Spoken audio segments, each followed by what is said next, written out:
add it. Oh. I didn't like that. Why'd she talk to me? That's new. It really is. Oh, but you can record, because the whole reason we were using your school account is because on a normal account we couldn't record. Yeah, no, I ended up paying for a licensed account. Oh, you did? Like, yeah. Just today you did? Yeah, like 5 minutes ago. Oh, well, you didn't need to do that. It's fine. I'd rather have a backup. In worst Okay. case scenario, I have it for a month, then get rid of it because it's monthly. But I'm not worried about it. I was like, we always record it, so. Oh God. Okay. I can function in society. Fun fact. Barely, but we're here. You're right, but you don't have to say it. I really like your hair with the red on the sides. In the pictures, I saw the red in the front, but not the sides. Yeah, it's like all up in here. It was a whole thing. I had brown hair for a second, and then everyone was joking that they couldn't look at me because I had normal hair. They're like, "Where's the blue?" I'm like, "I was sick of the blue. I had the blue for like a year." You and did. Then you had it for a long time. Yeah, and then this is gonna stick around for probably longer than the blue. I'm obsessed with this. Mm-hmm. And it's much easier to keep up because it's black. Yeah. So I just throw dye on top of my hair, and the only thing I have to bleach is the sides and back, or sides and front, which is lovely. It's also gotten insanely long. Oh wow. Your like little mullet. Yeah, Alexia braided it the other day. Nice. I was it was the whole thing. Hair changes. I'm pretty sure my hair is longer than theirs now. We were joking that we got to start pulling on their curls and see how long their hair actually is. Yeah. Because I'm pretty sure mine might be longer in most parts. Because we Really? both have Even if you pull out the curls? Wow. They also gave themselves a haircut last night, so that definitely doesn't help it. But we also both have shaved sides. You just can't tell because their hair is so curly. Yeah. Unless they pull it back, they fully have like probably a little bit less than I have, but shaved. Yeah. But yeah. Oh God. Okay. I told you I shaved a little bit of mine. You're not gonna be able to see because I have the headband on, but I had my hair shaved as well. So it's a rite of passage at this point. It really is. It was so, I was like, I wanted it done, but as soon as Christopher brought the clippers and I could like feel it buzzing the side of my head, I screamed. He was like, "It's too late now." That's so funny. Yeah. It was I went and got a haircut. When did I get one? A while ago. And then went home for Thanksgiving and my hair was looking scruffy already. So I was like, went back to school for before Christmas. Was like, I need a haircut. So I went to go make an appointment with the girl I get my haircut from, and she like wasn't there's a place right over there, and she wasn't there. And I was like, where did she go? So I did like Facebook stalk her. She moved salons. I had to find her. Luckily, I could still get there. But it was like this whole thing. And then I walked in. I'm like, oh, so you're trying to get rid of me? She's like, I couldn't find your information.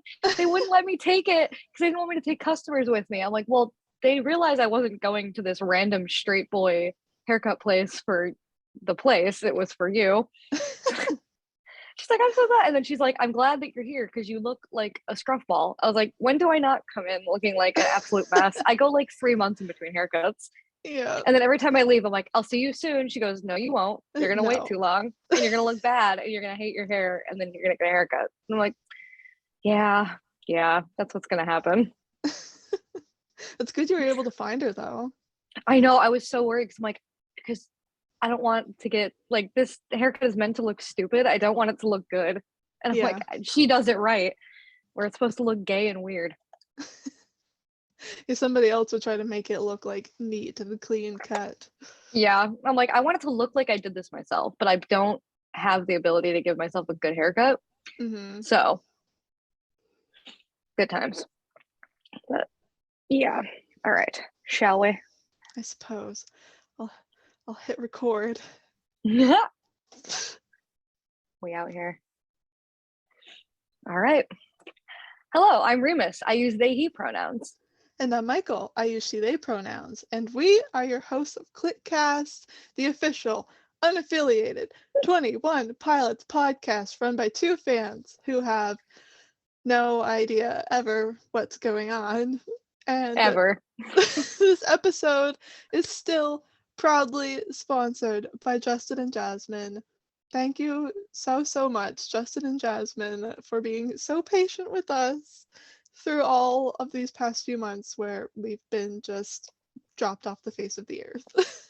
Seriously, get some support like some double J's that we have going on here. They are such lovely people and our number one fans, and nothing makes me happier than getting a notification that they tweeted us or something. Like, yes, we love them so much. To get your own mention in each episode, just like Justin and Jasmine have, you can look for us on Patreon at patreon.com/Cliquecast. We have 2 tiers with a lot of fun extra content, and joining our Patreon will allow us to help support artists and also heighten the quality of our episodes. No pressure to join, just something fun. So yeah, yes, we're here. We're here. It's happening. We're back. It's happening, finally. We just needed a break. You know, it happens sometimes. And of course, we couldn't need a break at the same time. No. It was we needed breaks separate of each other, annoyingly. Yes. Oh yeah, because you took a break and then we were like, let's get back. And then I was like, I can't do it. And then you texted me and I was like, yeah, I'll definitely get onto it. And then didn't. And then by the time I was ready, you also were not ready again. It was just us flip-flopping back and forth on who was ready to get back to it. And it just ended with this horrible long break that we never intended. Yeah.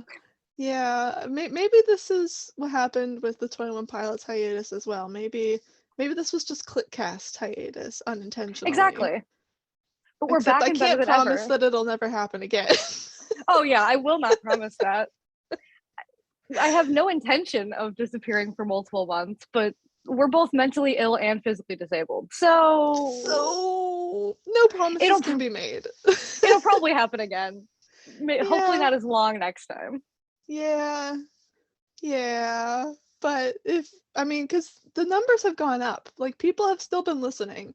So if you're listening to this one after you've listened to us being gone for a while, thank you so much. Seriously. It's insane to think that anyone found us, let alone continued to listen to us. Yeah. Especially through our rough beginning episodes. Oh my word. I was telling my friend about this podcast, and I straight up want to be like, don't listen to the first 10. I've told a couple people that, like randos who are like, oh yeah, I'm into 21 Pilots. I'm like, okay, not to be narcissistic, I run a podcast, you should listen to it. And then I'm like, I promise it gets better. Yes. We really, especially those first 3 episodes are something. They're not horrible, but in comparison to what we are now, yeah, horrible. I think the biggest thing is just our comfortability with each other, because the first episode was literally our second time ever talking, besides texting, but that doesn't really count as far as getting comfortable audio medium talking to each other. And so I just have to kind of remind myself of that not only were we figuring out how to run a podcast, we were figuring out how to be friends, and I was trying to figure out what your sense of humor is, and you were trying to figure out what mine is. Oh, yeah. And then we also decided a great way to record audio is whatever the hell we did with Zoom meeting plus recording. Yeah, it was bad. At least we did that at least twice, which is hilarious. Yeah. But I would personally like to shout out my girlfriend Alexia, who probably boosted our numbers about 300% because they were studying abroad in Spain for 2 months recently. They just got back at the end of December, and they admitted that they were listening to Cliquecast a bunch because they missed me and wanted to hear my voice. So that was a bunch of the numbers. Probably was my girlfriend simping for me. So everybody say thanks, babe. They're so cute. Oh yeah, that's about the only me update that's happened since we disappeared. I got new hair and a girlfriend. Yeah, and I got who is also my roommate. Hair. Oh yeah, yes, that's the best part, is because it's their story that's at the end of today. I saw and that. I think that was before you had officially asked them out. I think you were kind of maybe sort of dating, or that weird friend thing where you're both not sure if you like each other. Yeah, it was so at that point something had been going on, but we were not official. We'll get to that at the end because it made me laugh when I saw you putting it into the doc. Yeah. But yeah, shout out to my girlfriend. Yeah, and part of the reason I wasn't ready to come back is because I moved to a new country. Well, not new country. I moved back to my home country, but it has been a mess and a half that I won't go into because it's just a lot. But a lot has happened. We're building a house. We're trying to get Chris legal documents for this country because he's American. I'm Canadian. Did I say we moved to Canada? We moved to Canada. So that's what's been happening with me. Government bureaucracy is happening to you. Ugh. It's not fun. We're really out here. Yeah, living life to the hardest it could possibly be. Literally. We're not living life to the fullest. We're living life to the hardest. Oh yeah, I also realized we were not recording over the summer because the only other thing of extreme note that happened to me is along with my girlfriend Alexia, we saw 21 Pilots twice and My Chemical Romance twice within 2 months. Yes. So you went on like a whole road trip. Well, yeah, because it was also we went to my girlfriend's family has a cabin kind of up north. It's Michigan's a weird place. They have a cabin in a fun place. And so we went there and then went to the 21 Pilots concert in Detroit and then the 21 Pilots concert in Cincinnati literally the next day. And then to Kentucky because one of our friends lives there. So we stayed with our friend in Kentucky for a while. And then all of us and Alexia's sister went to see My Chemical Romance in Cincinnati. And then then we stayed in our hometown, which is near Detroit for a little bit, and then drove all the way back to our college town where we like have our apartment and then started classes. And then right after classes started, again, drove to Detroit and saw My Chemical Romance again. It was very fun. I will never do it again. Yeah, I'm a concert person, but not like that. Your adventure and being like, I would have been exhausted after day 2. Yeah, there's 2 things about me. I'm an introvert and I hate cars. I hate driving. I don't drive, but I hate like being a passenger in a car. I hate the freeway. And it was all driving, obviously. So that was very fun. I also got my nose pierced kind of on a whim. It was a whole trip. It was very fun. I will never do it again, but I saw My Chemical Romance twice, which is 2 more times than I ever thought would happen. Yeah. And 21 Pilots was amazing, and I got Alexia into understanding how good they are live, which was great. Yes. And the opener, Peter McPoland, was insane. I heard a lot of people say that he was really, really good. He looks like a reincarnated Tyler Joseph. It's not like Tyler Joseph's dead, but it's like he's related to him. It was his stage presence was crazy. He was like ripping off his shirt and like screaming. But like it was so good. Like his energy was crazy. And he like I think by the second show had lost his voice. And we were like the 3rd or 4th show on the tour. Or I think we were 3 and 4 or 2 and 3, something like that. We were like really early back to back. Yeah. But Peter McPoland was fantastic. The boys, lovely as ever, hilarious. And I will never do a trip that long. The boys keep sending me to Ohio and I keep doing it. Yeah. Yeah, because you saw them where you saw the hometown show, right? You saw one of those ones? Yeah. I saw them in Columbus. And then I also went to Chicago to see them for Takeover. I've seen more. I'm pretty sure I've seen more 21 Pilots concert. No, maybe not. It's almost equal to the out-of-state versus in-state 21 Pilots concerts I've been to, which is hilarious. I don't know. I always forget that Chicago is not in Michigan because I visited Chicago so much when I lived in Michigan that to me it's just kind of lumped in, even though it's like 2 states over.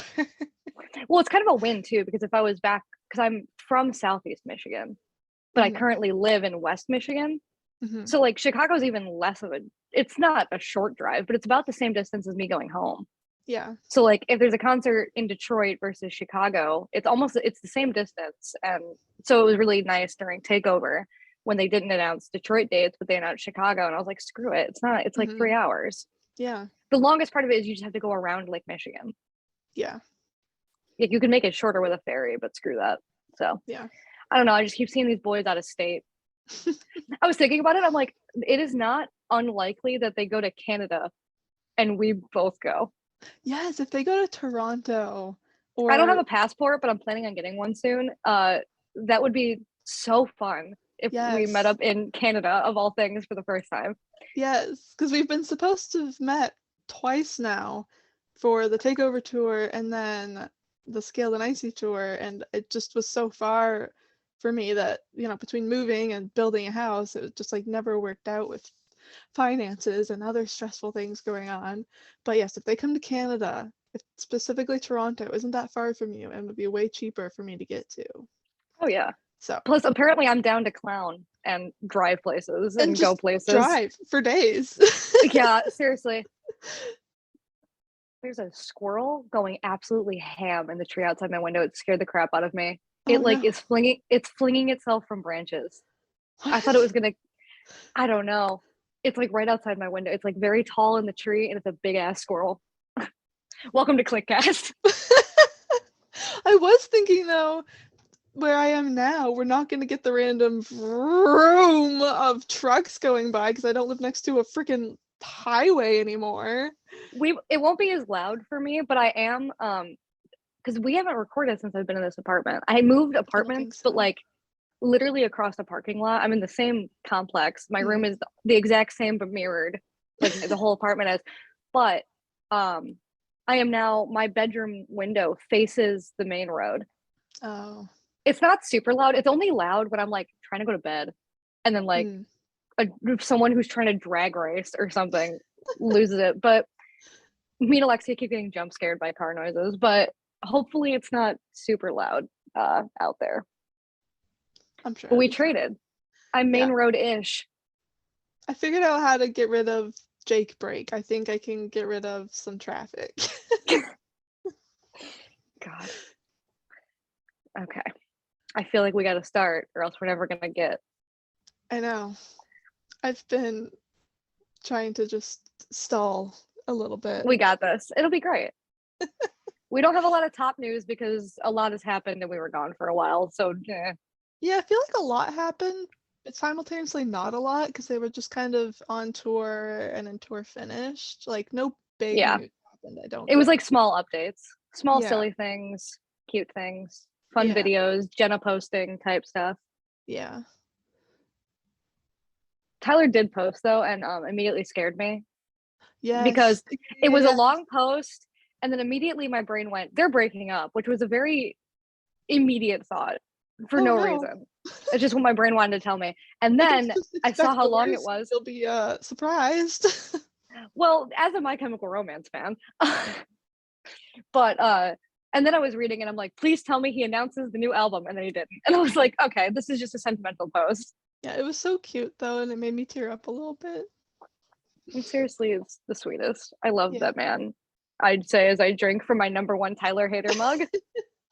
I really loved, I think he put it in his stories, like comparing like having one kid to having two kids on tour. Like it was just so cute. Mm-hmm. He acts like he's so like hardcore, but then he posts things like this and it's like you're just a little soft boy. He seriously is. Like he wants to act all cool, but he is just like a dad. Yeah. A little soft dad man. Yeah. Love him. It's so cute. I never said that, but I do love Tyler Joseph. I'll just like bleep it out. Exactly Redacted. what you're saying. We create like a slant or like like those cut up audio bits where you make someone say something. Oh It's yeah. just I really hate Tyler Joseph. All right. We have reached something that we have been putting off for always. I think that's also part of the reason we were gone for so long. I think so, yeah. I think knowing how big of an endeavor we were inevitably going to have when we did start back up just like prolonged my anxiety about coming back because I was like, That's why the original plan also was that we start with okay, so we're talking about Blurryface. But the original plan was I was around for when Blurryface was released, and I was going to do an entire episode about the lore before the album. And for some reason, my brain refused to let me do it, thus making it like I couldn't start because I couldn't do the first thing. Mm-hmm. So then we made the executive decision to just skip that for now. It'll probably happen, especially now once we get back into the things. But screw it, we're just starting with the album. Here we go. Yeah. Blurryface. It's We've made it. It's the pinnacle. It's all I talk about. yes. But now I have to talk about it. Yes. This was the album that I first became a fan with. And I'm seeing that it came out in May, May 17th of 2015. And I became a fan of them that summer. I guess I thought that album had been out longer. And I mean, I've seen the date it came out before, and I'm always just surprised that, I mean, it also shouldn't be surprising because the song Stressed Out got so big that it makes sense. It came across my radar there. But yeah, so I guess I didn't find them that long after the Blurryface release, along with hundreds and thousands and probably maybe even a million other people. Exactly. Yeah, because you have it written here that it leaked. So you what happened? Oh, did I? You wrote Wait, that. did I not color these? That's so No. funny. I just assumed you wrote it. Okay, so it came out technically May 17th, 2015. It leaked, I think, the 13th. Oh. All I remember is, so for context, May 15th is my birthday. This would have been my 16th birthday. So I'm a fan of 21 Pilots. The album leaks. Everyone's talking about it. And I'm talking to my dad because I was debating kind of the ethics of listening to leaks. And he made a joke about how it was a birthday gift to me and I should listen to it. And it's not like I wasn't going to boost their numbers when the album came out. Because it's like, that's the one thing where I'm like, leaks aren't great, but the main issue that leaks aren't great is so that it hinders the amount of listens an artist gets when the album first comes out, because that's how they're whatever. So yeah, it like leaked crazy early. And it was this whole thing. I'm pretty sure they leaked it on purpose, but it was an early birthday present to me. And it is considered to be the band's breakthrough album. It became their first and only release to reach number 1 on the Billboard 200. Wow. Which is wild. And it's the beginning of Dima lore as we know it, really. Yeah. This is the turning point of 21 Pilots. This is where lore actually starts.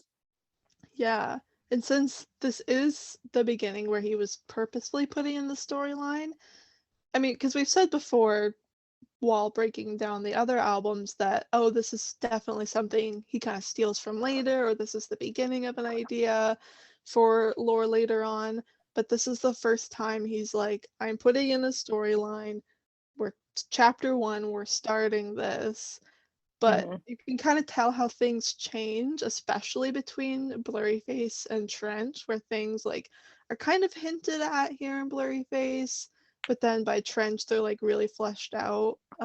Specifically like the idea of Clancy and the bishops, I think like we kind of start to see the beginnings of in this album, but then it kind of changes later on, and it's sort of like you have to take it in the context of like this was pre some other things, so like it probably has changed a little bit, and his idea of it has changed a little bit. Oh yeah, it's like it's really, the whole thing is about this one character, but we introduce the idea of characters within like a lore setting, because if that started before the album came out, it was this weird lore thing, and we had a character, Blurryface.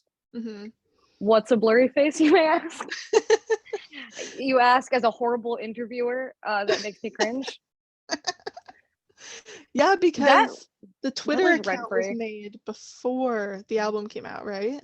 Yeah, it was made before I think anything happened. Yeah. This is why you need to do the pre-lore one, because I wasn't around for the pre-lore. Yeah. So I've just sort of like learned little bits and pieces here and there. The worst part is I have a terrible memory, and this happened when I was like 15. But I feel like I'm gonna do it because it's something I'm really interested in, and it was low-key a scary. It sounds dramatic when I say it was scary, but like this was like the real deal. Yeah. They like meant business, and we know what they're capable of now.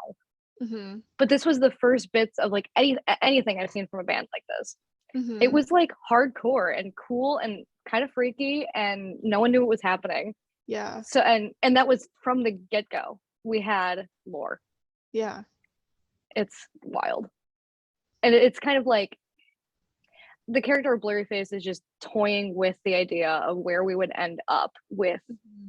because I don't know, all the characters that we have in the lore now all kind of mean the same things that Blurryface meant. Like it's like about religion and good and evil and dealing with your dark thoughts and how to get through bad times. Yeah. And that message has been the same, but it's just changed how they talked about it. Mm-hmm. Yeah.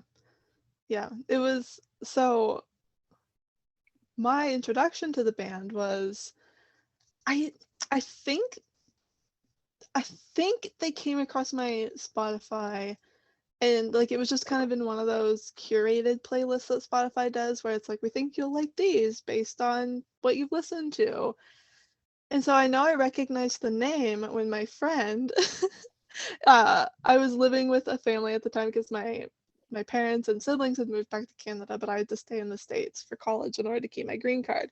So I was living with this different family with a guy like that I was friends with in school and all. And so we were driving to church and he was like, "Have you heard of the band 21 Pilots?" And I was like, "I don't know, I think I've heard their name." And he played Probably Stressed Out for me. And it was just like immediately this key like unlocked something in my brain and I was like, this is it. This is my new obsession. And I remember like after church going home and like looking them up and typing 21 pilots, Oh, obviously.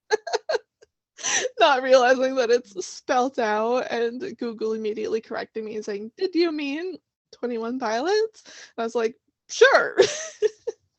Definitely what I meant. Yeah. The classic blunder. Yes. So yes, this was the introduction to 21 Pilots for me. I listened to this album so much and I didn't even realize there was any lore. I don't think I knew there was any lore associated with 21 Pilots until Trench came out, honestly. That's wild. It makes sense, but wow. Because a lot of the lore that happened with Blurryface was before it happened. There Yeah. wasn't a lot of lore happening once the album was out. Mhm. Like there was some, but it was the bulk of it was planted before. So if you weren't around, you weren't going to see it because a lot of it got deleted. Yeah. And it was like this whole thing. It was more like lead up to release. And then it's kind of easy to ignore lyrics that make no sense. Mhm. Well, Like and in I mean, hindsight, I'm sure the line, "My name is Blurryface and I care what you think." What does that yeah, mean? But and you don't I think to think about it.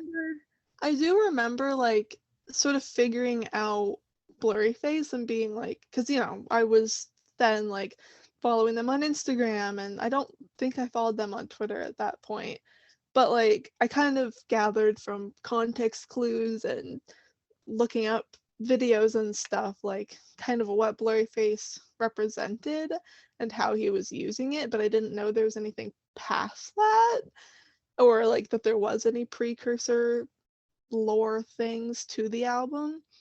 And so then like Trench was coming out and was being talked about, and obviously we'll talk about that more when we get to that point, but like I didn't know about any of the letters things that was happening like way before the album like even was being talked about. Like I didn't know about any of that.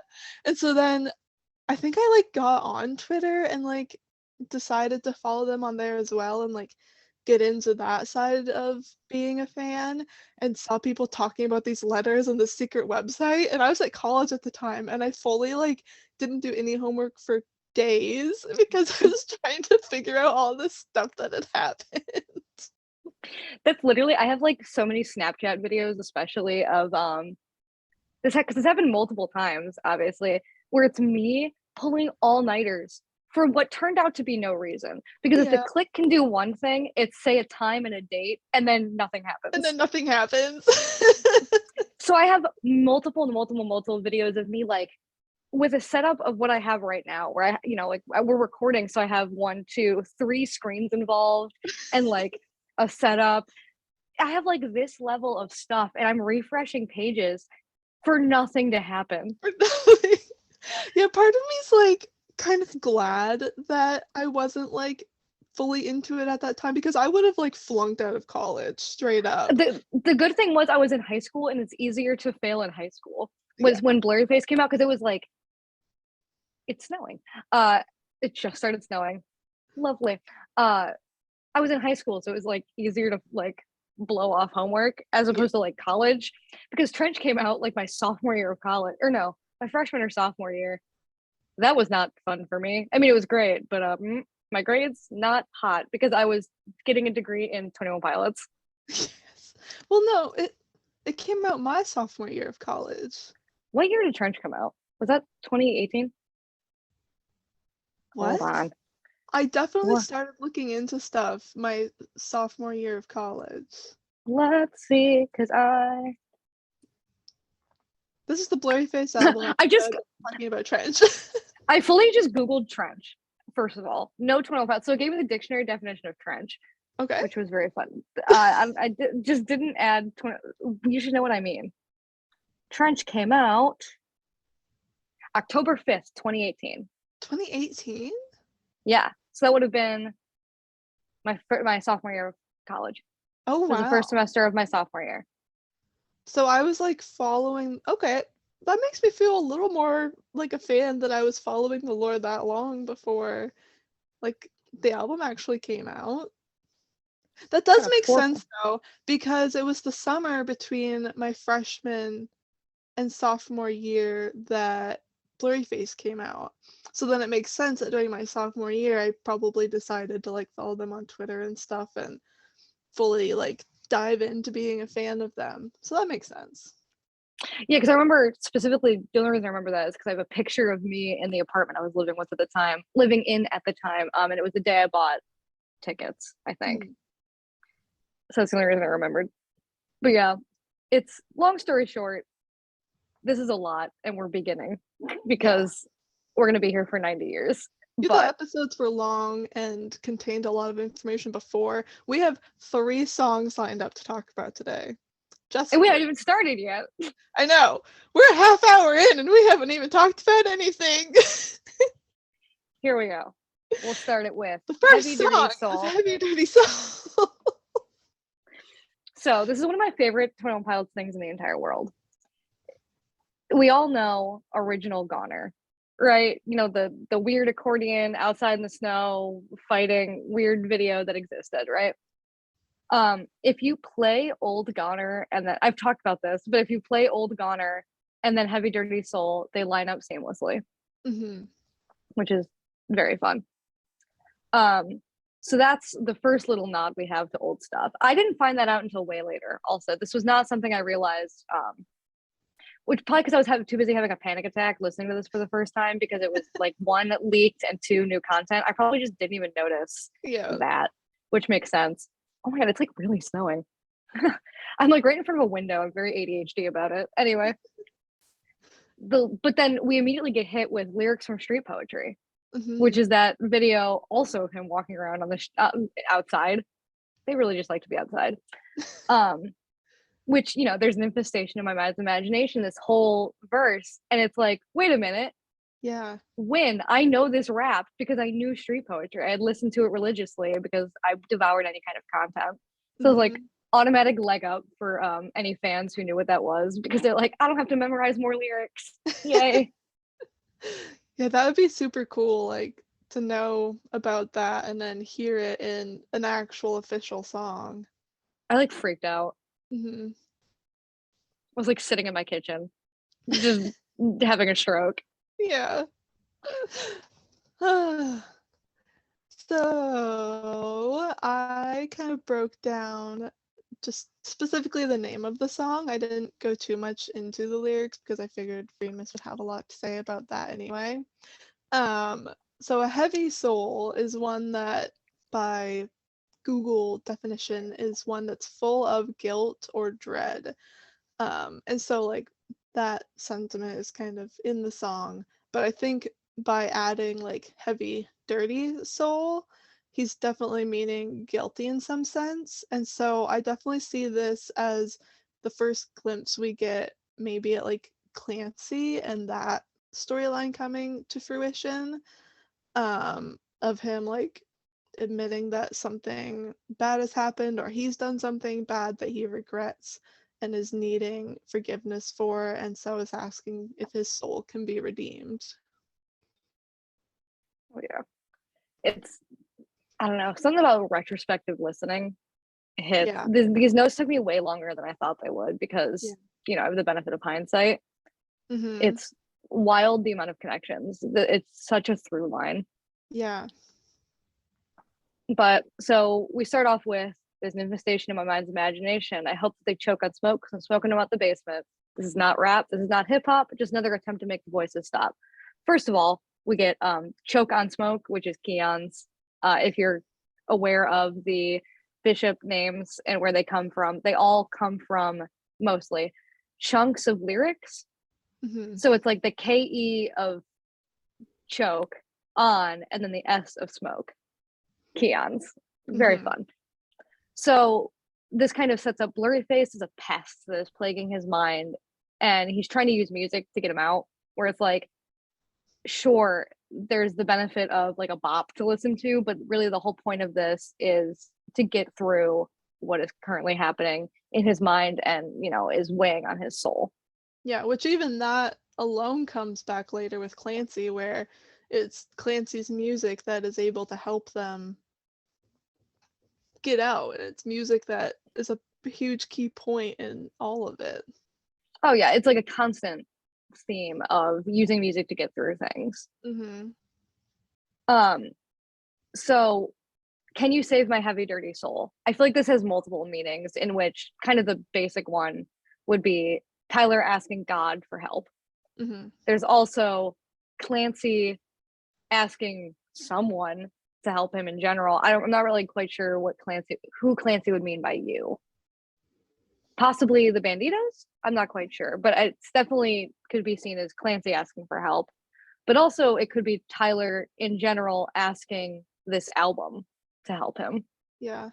Or it could be like thinking about Clancy, maybe the reason he went to Dima and to the bishops the first time was because they did make some sort of promise to him. Oh yeah. Yeah, definitely. I could see that. Mm-hmm. Asking them to help him because his soul is heavy and they're, you know, it's easy to live in Dima at the beginning. They promise beautiful structure and it put your cares what is that? Put my cares to rest. What is that? I don't know. Yeah. Whatever that is, that right? I think so. It's close enough. Y'all know what I mean. Myself. Oh, I can hear it in the live stream. Yeah. Emo, like dark, creepy voice. But Mm-hmm. I definitely see that also. It's like a multifaceted, vague line, but one of my favorite lines that like made me chuckle, which I know, again, these lyrics have been used before, is saying stuff like "You only live once," and it was topical at the time. Like YOLO was a way more recent development when that album came out. Like it was still slightly a dated reference at the time, but like it's even more dated now that it's funny. Yeah. But you know, the YOLO moment that society had made it into a 21 Pilots song. Yeah. So that's really fun. And like it makes sense, but it's a little silly. Mm-hmm. It's kind of like I think it's sort of the only pop culture reference he ever makes in a song. unless you count Low Key in Good Day, which is more like a slang term that's kind of more relevant now. And then I think there's at least one other. Oh my gosh, no, it's like a reference. Oh my goodness. We talked about it before. I've written notes about this. They referenced a song, an old a song that was like mindless. Oh, I don't remember. I am blanking and it's somewhere in the notes, it's somewhere in an episode where it's like mindless words like la di da da da, something like that. And it's a reference to a song. It was like a rap song, I'm pretty sure. And I found the reference. That's the only other pop culture reference I could think of is maybe like those three. Yeah. but And it's either way, not a it's not lot. something he Yeah. does often. So then, This yeah. one's the most blatant one of just Mhm. YOLO. Yeah. And at the time, you don't think, like, when it came out, YOLO had just sort of had its moment, so you didn't think Mhm. much of it. But now nobody says that, and so you're kind of like, why did he do that? Oh yeah, and it was genuinely a critique at like what the world was like, Hmm. where uh I don't know, a critique on mindlessness in music, and Yeah. again, thinking is being alive and being awake, and that whole through line that Tyler loves to use. We've talked Hmm. about it a million times already, and it will not stop. Yeah. Um, Using this cultural touchstone to talk about the attitudes that society has upon thinking. Yeah. It makes sense. It's just a little silly to me. Thank you very much for the YOLO, Tyler Joseph. So, my favorite lyric, like ever, of 21 Pilots is death inspires me like a dog inspires a rabbit. Hmm. I love it so much that Alexia actually, wait, I realize it's up loose. I can grab it. Alexia embroidered me this. It was actually a gift for Cliquecast being a year old, Aw. but it's a Oh, that's dog so chasing cool. a rabbit. I'll post a picture of this on our socials. But it's like so cool. I'm Yeah. obsessed with this lyric. I want this as a tattoo, something like this. It's my favorite. Mhm. Um, so just because of the meaning of this, you could say that a dog chasing a rabbit is inspiring it. I guess like that's a To really interesting way run. to, yeah. Because when we think of inspiration, we think of it as like a positive thing, but like the dog terrifies the rabbit, Hmm. and the rabbit is trying to outrun it to save its life, basically. So we kind of link this to like Tyler slash Clancy is terrified of death and is actively trying to avoid it. And I also could like see a link to Christianity here. Did he do enough good in life to die and go to heaven? Because I think Hmm. that's the fear of death is where do you end up? Yeah. Yeah, Uh exactly. and so the dog being terrifying could also be religion or just the world in general trying to kill you, chasing you, and you running away because you're not sure where you're going to end up here. Yeah. Um, and so, you don't know for sure the best thing is to avoid death. It could also link back to wanting to leave a legacy for himself, Hmm. mostly through music. Like when this album came out, they weren't as big as they were. Has he made enough of a mark to be remembered in death? I mean, at this point, yes. But specifically when this album came out, they were big in the scene, but they weren't big in the world, if that makes sense. Like I knew who they were because I was listening to, this type of music, but they were still up and coming also. So it's like thinking back to then where he was, it's very much the beginning of I want to change the world, but I can't quite yet. Yeah. I'm trying, but no one hears me yet. Hmm. So to like look back at it now when specifically this is the album that did it, it's like kind of sweet. Yeah. I also, when we get to the end chorus, I can't hear it correctly anymore because I've seen it live so many times. I love this song live. Also, Yeah. it's so good. I ruined Alexia's life too because I mentioned it. I was like, I love this song. Wait till you hear it live. You'll never hear it the same because it's the end. The can you sing? Can you sing my sing? And he doesn't yell like that in the recording like he Yeah. does live. He belts it. And lately he's been doing it while laying on the ground, Hmm. like screaming. And I wish it was recorded like that I know. Me because too. I scream it when I sing along. Yeah. Yeah. You just kind of expect it to be like that, and then it's not, and you're like, oh. Oh, I'm like, yeah, it's just the song ends. Yeah. And there were a couple songs as well from the live stream where like I expected it to like go into a different song. Like I can't think of which one specifically it was. Maybe it was Ride? No. I don't know, but there have been some that like I've listened to so many times in other formats besides in the original album that I expected to be that version, or I expect the end to be different, or for a different Oh yeah. song to come after. Well, because at this point too, they've done so many riffs and Mhm. things. Like they've done location sessions. I can't remember, Yeah. is that the name of the Blurryface one? Something like that. They've done a million takes on this music Yeah. where Oh, it's the like, oh Blurryface yeah, was the the original. Mute Math one. Yes, the mute math sessions. I'm back at it again, not being able to speak. But to the point where like listening to the originals is kind of funny, where it's like, oh, this was it in its infancy. We have changed so much of this and like Yeah. meaning, and I don't know, it's really cool. Yeah, this was my first time in a long time listening to just Straight through. the album straight through. Yeah, in Yeah. order. This album, while I love it, it's one of those things, I played this thing to death. Yeah. So I don't listen to it straight through usually. I don't listen to a lot. I'm not really a straight through album person in general, but I don't. A lot of times I'm not in the mood to listen to Blurryface because it's so much Yeah. and it's so overplayed in to me. Like I've overplayed it. Like I've gotten to the point where it's been long enough to where I listen to it and it's like nostalgically good. But for like Mhm. a couple years, a Blurryface song would come on and I'd skip it because I had played it to death. Yeah. So like I'm glad that I'm getting back to actively enjoying this album because you know, especially the singles. I Yes.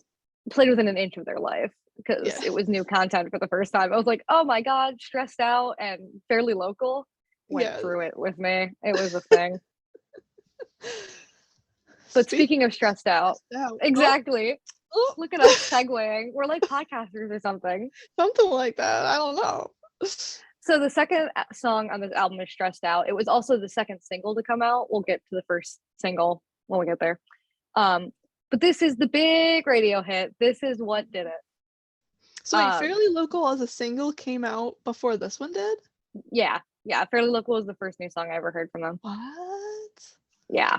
That's That's why crazy. like Stressed Out got overplayed to me because it was on everywhere. Fairly Local, I murdered with my own bare hands. Which is funny because it's I think one of my favorite songs on this album now. Oh yeah, it's so good. But for a while I could not even think about the song because it was also like it was multiple weeks before Stressed Out came out. So it was like that is Yeah. the only new content you got. So it was me listening to like Ode to Sleep and Fairly Local. And that was the only songs I listened to for like a minute. Wow. But yeah, it was not like immediately a radio hit, Hmm. but it's what did it.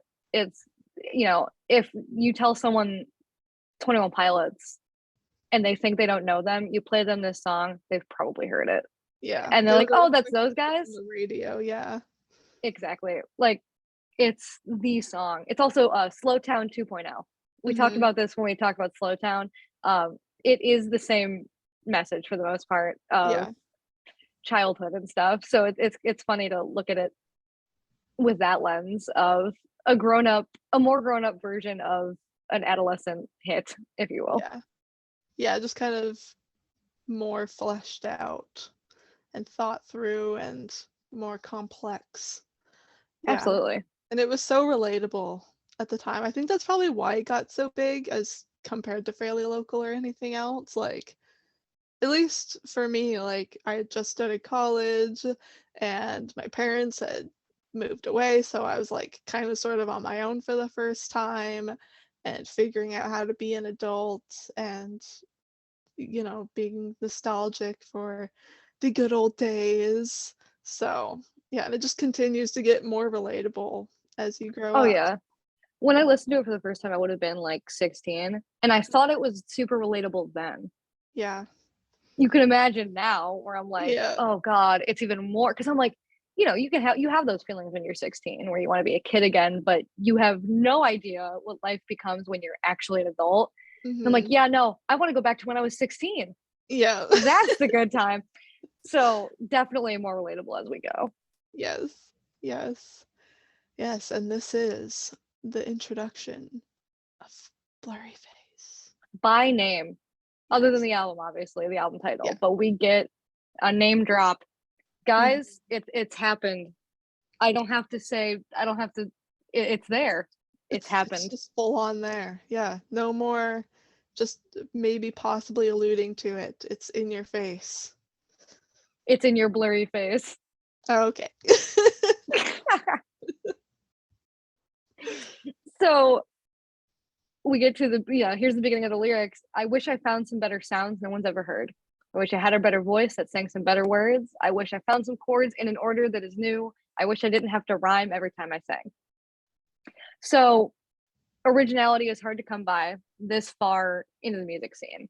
Like we are in, especially at this point in society now, it's hard to come up with anything new and fun, which is kind of what 21 Pilots' whole thing, especially when they were trying to make it, was to surprise people to get them interested. That's why they had like, you know, crazy stage presence and wore weird costumes, and Tyler was twitchy dancing and like rapping in people's faces. They needed to get people's attention, and he's like kind of lamenting how hard it is to be original this far. Like it's hard to come up with something new when someone's thought of almost everything.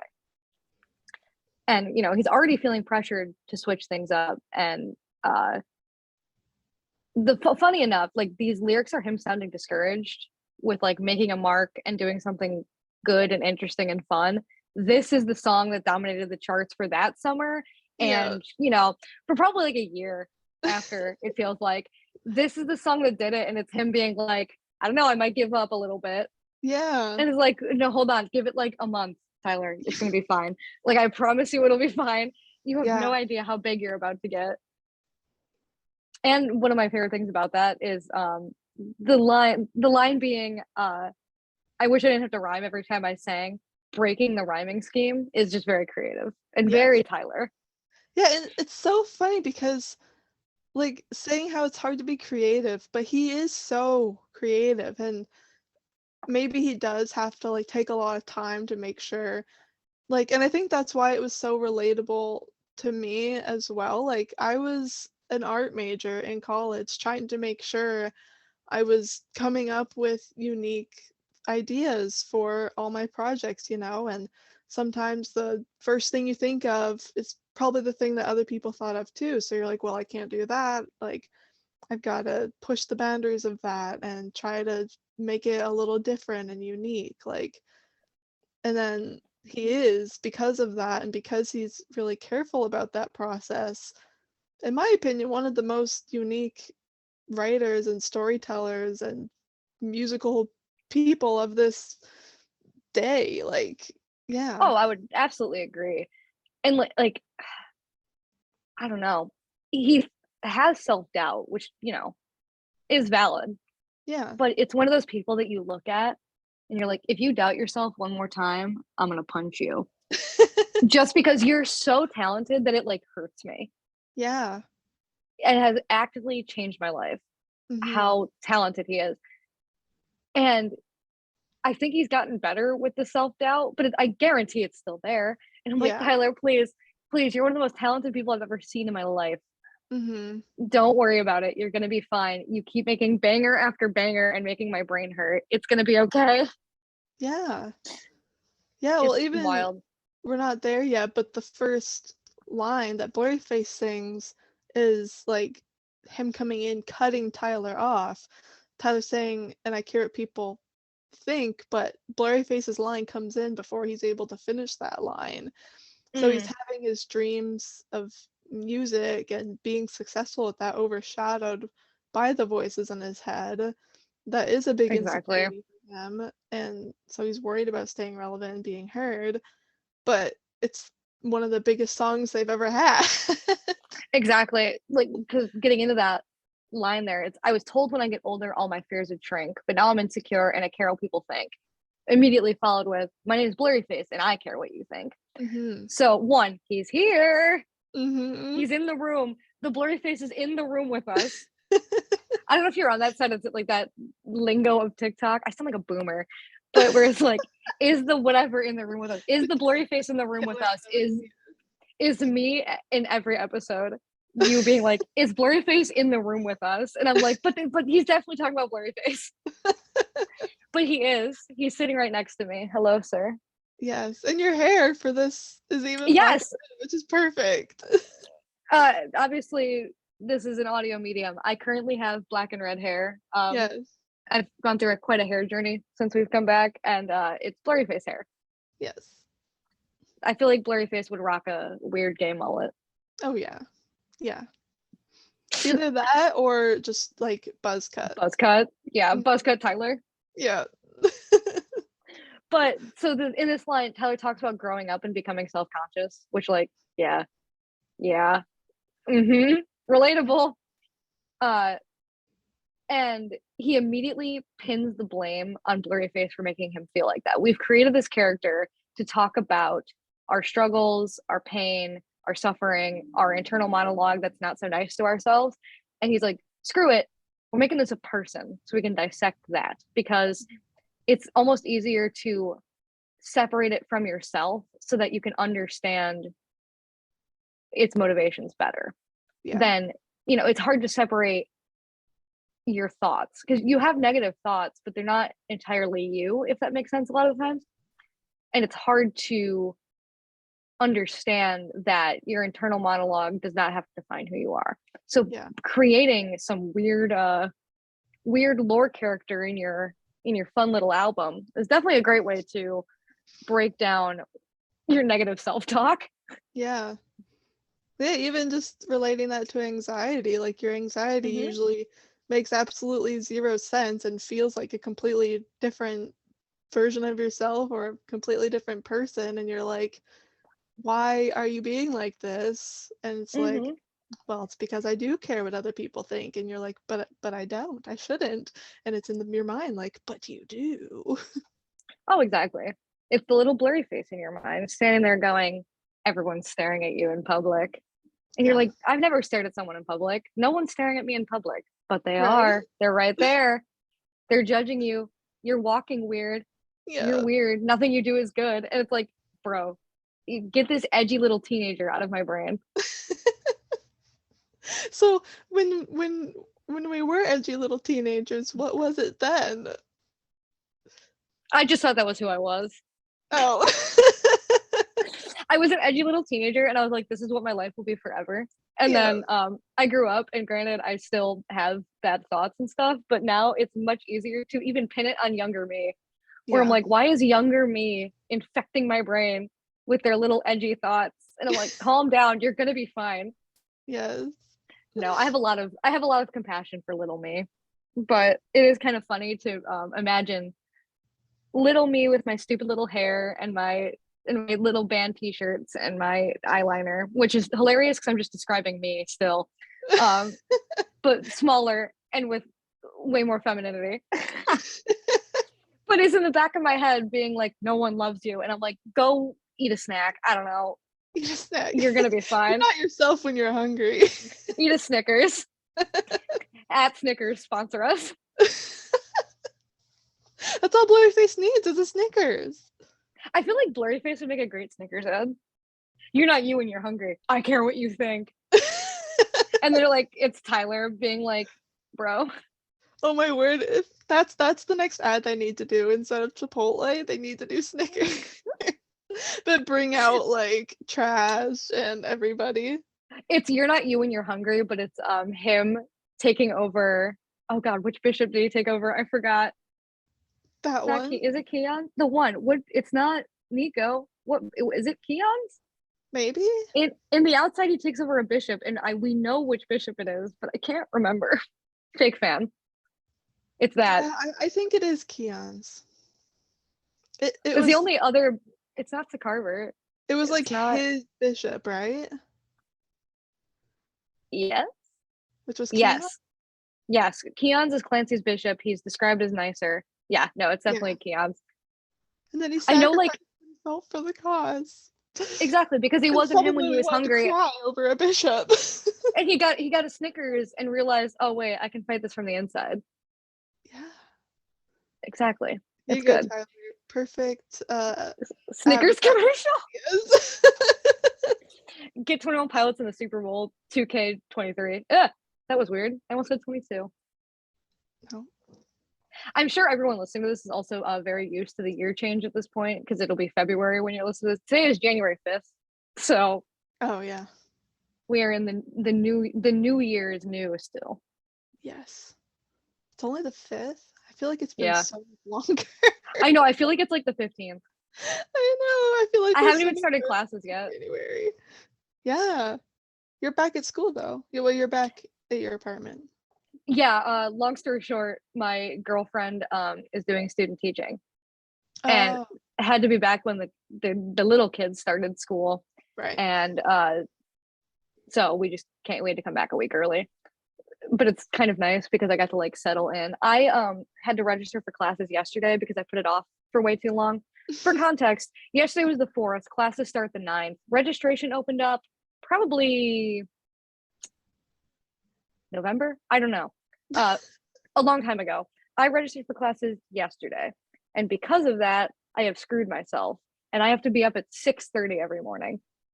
If there's a Ooh, fun fact you should know about Remus, I am not a morning person no. at all. 6:30?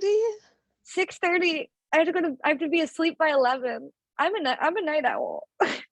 Oh, why did you do that? But wait, one of I literally couldn't avoid it because I'm determined to be done with school. If I don't have my associates, I was hoping it was going to be by the end of this semester, but I'm going to have to take summer classes. If I don't have an associates by the summer, I might explode. yeah.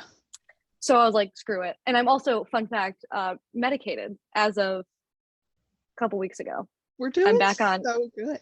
I'm back on antidepressants. They're not working quite yet because they take about a month, and I think I'm on too low of a dose, but we're there. I have seen a psychiatrist. Whack. So I was kind of hoping that things would go in my favor and I would be fine, and I'm determined to be fine. We're just But manifesting good things for 2023. exactly. Cliquecast is back. I have a girlfriend who's fantastic. I'm gonna get a degree. Everything's great. Yeah, and we're medicated. We're here. Exactly. Everything is great. I've never been mentally ill a day in my life. Never heard of it. How did we even get to this? I don't remember. We're at the second verse, I think. Did Yeah. you guys miss us? Did you guys miss us? I'm having so much fun. I'm so glad we're back. So we made a card, or I should say Remus made us a card, and I love that you made that after I made the comparison of our podcast to a slumber party and that you included that in the description. Oh yeah, because fun fact, if you've been on any of our social media, the link in the bios of those is a link tree that I made as a placeholder. Mind you, this podcast started May-ish, April, May of 2021. Yeah. Yeah. By the time that we had gotten the profile picture and like header art that we individually made, one of each, I started making this card. The link tree was a placeholder because I wanted to have a place for our links. It is 2023 and I'm just now finishing. If you guys don't know what card is, it's like a website that you can make websites through. So it's like similar to Linktree, but it's like way more attractive looking. That has had the bones of it since 2021. And we had this whole conversation because we're like, we're going to go back. We're doing like a revamp of social media stuff, of like graphics. I don't know if we're going to have it up by the time. That's kind of the plan, is to have everything updated before we drop. Who knows? We're being nice to ourselves this year on what happens. If you haven't, go check it out. I've had it built for this long, and yesterday I went through and like revamped it again. Had this whole conversation. We tweeted about it, about Cliquecast vibe is a chaotic sleepover. So I went and changed the bio of the card to chaotic sleepover. Yeah, and it suits so well where you just topic jump around and then you're like, oh yeah, we were talking about this other thing. And then we stopped talking about trauma to giggle about something, and then we're like, oh yeah, we're talking about trauma and sad things. Oh yeah, actually, we're depressed. Literally, this podcast is a mess, but you love us for it. We know it. You don't have to lie. And we'll shout out I shouldn't say our counterpart because Anna started doing a podcast before us. But if you want somebody who's like collected and talks about things very intelligently, go and to calmly. Yes. Entrench. Entrench is lovely. we are in trenches like bastard child. Yes. Anytime we do like a collab, I feel so bad. It's funny too, because hello, welcome to Entrenched, and we're like, hello. Cliquecast is here. We're like what's that song where it's like, I'm Janine. Yes. I'm Sandy. I'm Dora. And I'm Janine. That's us. That's us. We're like, so we are the Saturday night sleepover. Anna's podcast in Trench is church that next morning. Yes. Where you kind of feel a little bit like sleepy, hungover, like after having a sugar high, but you're like, this is good. This is what I needed. Yeah, I needed to become a person again and not whatever this is. Yes. So yeah, make sure you check out In Trench. We love Anna. Lovely, lovely, lovely person. Anyway, second verse. All right, second verse. I knew it. I knew that's what you were gonna do because that's what I thought. Of course it was. Exactly. And I can't let a thought go. It has to be verbalized. Mm-hmm. So this whole second verse is nostalgia. And this is really where like the slow town vibes come in. Yeah. It's easier to be a kid with no responsibilities other than like having fun and getting home for dinner. You know, when the street light goes out, that's like the most stress you have is like the street lights coming on and you sprinting to get to your house so you don't get yelled at for being late for dinner. Unless you lived so far out in the country where there were no street lights and it was just the sun. Oh yeah, where it's like your biggest rule was like don't go past this place with your bike and you're like cool. Go right up to the edge of it and you're like go over. Oh yeah, and then we were like out playing outside, like no phone. Yes. My parents could not have told me where I was. Biggest nostalgia is just vibing outdoors. You just leave. You just left. And you honestly got yelled at for coming in because you were like messing with the air, whether it was conditioning or heating. Yeah. So it was like once you go outside, you are outside until you are ready to be back in. God forbid you needed water. Shout out to the Midwestern outside fridge. Thank God for you. Or else would I get my juice box? But like that was your biggest stress when you were like 10? I don't know. Like, and now I'm like, I gotta like work to afford rent. I'm trying to get a degree. Water. Literally.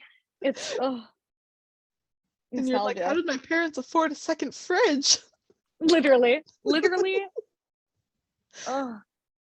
How did my parents afford name brand mac and cheese? Name brand.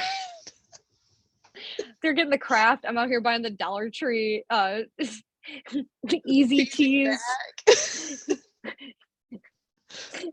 It's like, I don't know, it tastes the same. And you're like, it doesn't, but I'm gonna eat it anyway. And I love that we both love the same line and made exactly about it. Yeah, we have the lyric, out of student loans and treehouse homes, we all would take the ladder. And we have like the wordplay of ladder, LADDER, being what you climb to get into a treehouse. But you also have LATTER, ladder, as like the last thing listed. Yes. So like student loans, treehouse homes. Treehouse homes is the ladder. Grammar is hard. Y'all know what I mean. Yes. It's just so good. It's hard to explain. You hear it and you try to explain it, but you're like, if you don't get it, you don't get it. Exactly. And like it's like one of those things where you probably heard one of those words and then just assumed it was that, but like they both work.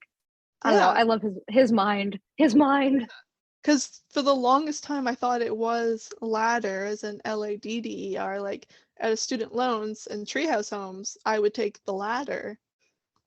Like I would go ladder. I just realized I never looked up which one is credited. I think it's as ladder.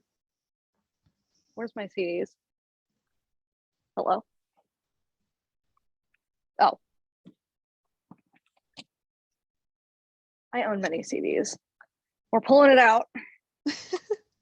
I'm pretty sure it's LATTER. Let's see.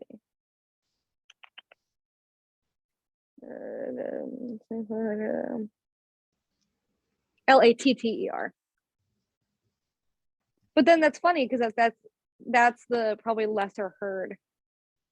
Mm-hmm. It's easier to hear ladder Yeah. As in climbing apparatus.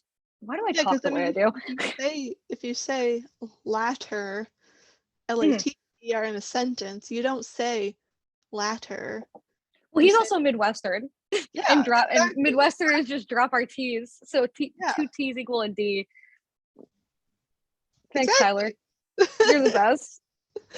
But also, this line is a forest reference. Mm-hmm. My treehouse is on fire, and for some reason, I smell gas on my hands, Yes. which also talks about like killing your childhood a little bit. Yeah. So we're back to. I want to know, do they actually have a treehouse? I would, I would imagine so. With how often he talks about them and references them, I would think he must have had one in his childhood at some point. But like, also, I feel like media that you consume when you're a small child has like a weird amount of longing for a treehouse. Yeah, that's fair. So it could be painted by that. But also, I could see. I don't know. His dad specifically seems like a handy guy. I feel Yeah. like he built them a weird treehouse that they hung Or out in. even just some sort of like platform up in a tree. I had a lot of those around. I that's all I wanted as a kid was a treehouse. Never got Yeah. one. Yeah, the closest we got was we had a trampoline for a Uh, while, and so we like I always wanted a trampoline. I didn't ask for it. I think my sister wanted it, Mm. and then my grandma got mad because I never went on it. I was like, I was not a physically active kid. I am disabled. And accident prone. So I just didn't play on it. The closest I came to playing on it was we'd bring like pillows and blankets Yeah. and like hang out. It was also the way my house that I grew up in is it's like it was a newer developed subdivision when we moved in because like we built the house. Behind it is like this creek kind of thing. So and when we got the trampoline, the lot next to our house was vacant. Like there was not a house there, it was just ground. So we had it out there. So then you had to like walk through overgrown stuff to get it then. And then the house started being built. So we had to move the trampoline into our backyard that was like really buggy and Oh. like weedy. So it was just like always an event getting on that thing. And then we had like two of our like neighborhood kids break something on their like because a bunch of us had trampolines. It was like an infection where one of us got one and then everyone got jealous. So then we all got trampolines. So a bunch of kids like broke a leg or something. And then when it would get like really windy, it would pick them up. The wind would pick up the trampolines and there'd just be multiple rolling down the street. What? You didn't like stake them into the ground? No. What? We all slowly realized that we had to, but a lot of us just had like free ball and trampolines. We didn't get that inclement of weather in Southeast Michigan, but it was bad enough that sometimes trampolines would roll. Hmm. It was really funny when it would like roll down just a patch of backyards, and they'd be like, "Oh, we got their Did you have to like got our put like trampoline in our." name tags on everybody's trampoline so you know who's with whose? Luckily, they all looked different, but specifically, there was like two of us that were in the same stretch of roads, like our backyards all connected. No one in that stretch had fences. Mm. So we're like they would just blow into each other's yards, and we're like, well, we know what ours looks like, and that's another one. We do not have two trampolines. Anyway, I really wanted They're a treehouse as a kid. multiplying. Literally, it's like I don't. And then you had to like sit there, and like the dads had to come out and like roll them. It was it was an event. Oh my word, I can just imagine Midwestern dads like rolling their kids' trampoline. Like, It's oh yeah, we gotta do and they this. and they've been out there for so long, and we're like old enough now that they're like rusted. Yeah. For all I know, that trampoline is still out because the house that I grew up in, people in my family still live there. Hmm. It's not like obviously the house that I go to when I go home now, but like it's still in the family. I have Yeah. no idea if that trampoline has rusted out in the back or if they actually got rid of it. I should ask my sister because she's living in that house. Be like, hey, I realized I never paid attention. Is that trampoline still there? Random question. Don't ask how it came up. Oh, anyway, I wanted a tree house, never got one. We didn't even have trees to build one in. And I wanted a trampoline and never got one, so we were just living each other's childhood fantasies. Can't have shit. The grass is always greener on the other side. Yes. So we have the bridge talking about needing to move from the fantasies of childhood nostalgia into the harsh realities of capitalistic adulthood. Wake up, you need to make money. Mm-hmm. Which, oof, ouchie. Yeah. Again, Ooh, yeah. This came out in between my freshman and sophomore year of college, where everybody's like, get a real job, you're an adult now. And I'm like, but I don't want to. I want to pursue art. I want to be an Yes, artist. I want to be an artist. It's like even now. And I'm an artist.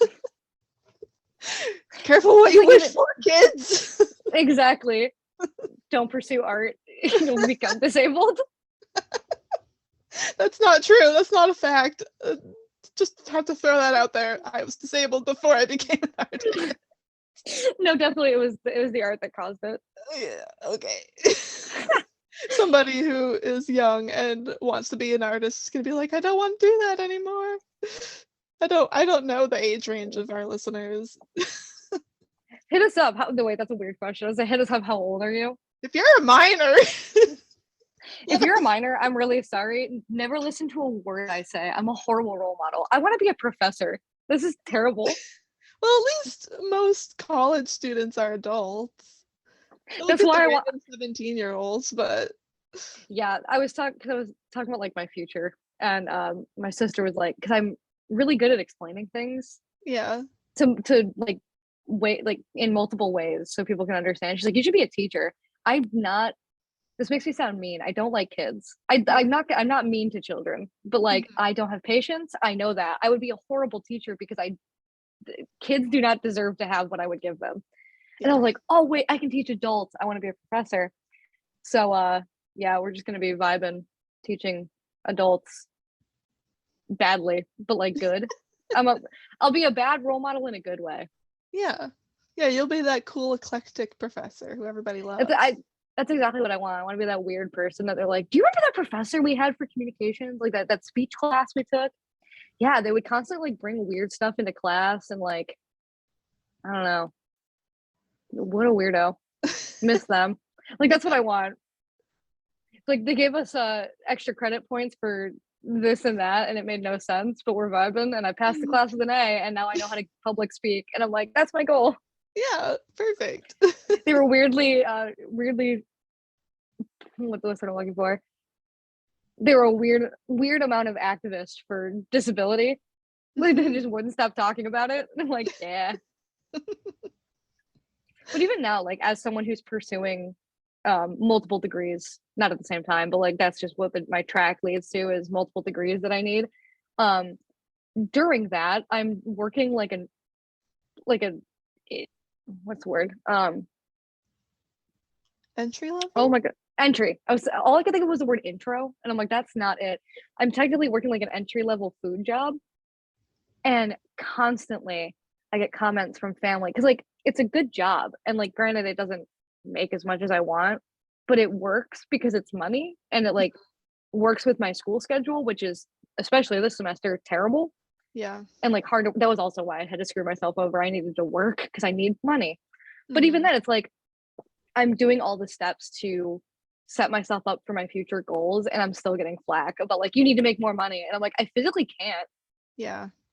Like school is a job that you don't get paid for. It's going to school in any capacity is like an internship. You're learning.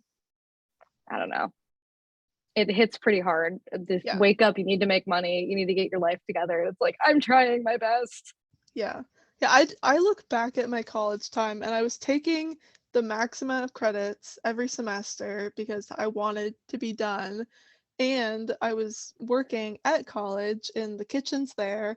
And then over the summers, I was taking 2 or 3 summer classes online, as well as working in a factory where it was 12 to 15-hour shifts. And I'm like, how did I not die? Because I also would just like go out with my friends, like on the weekends and stuff. And I'm like, how did I do that?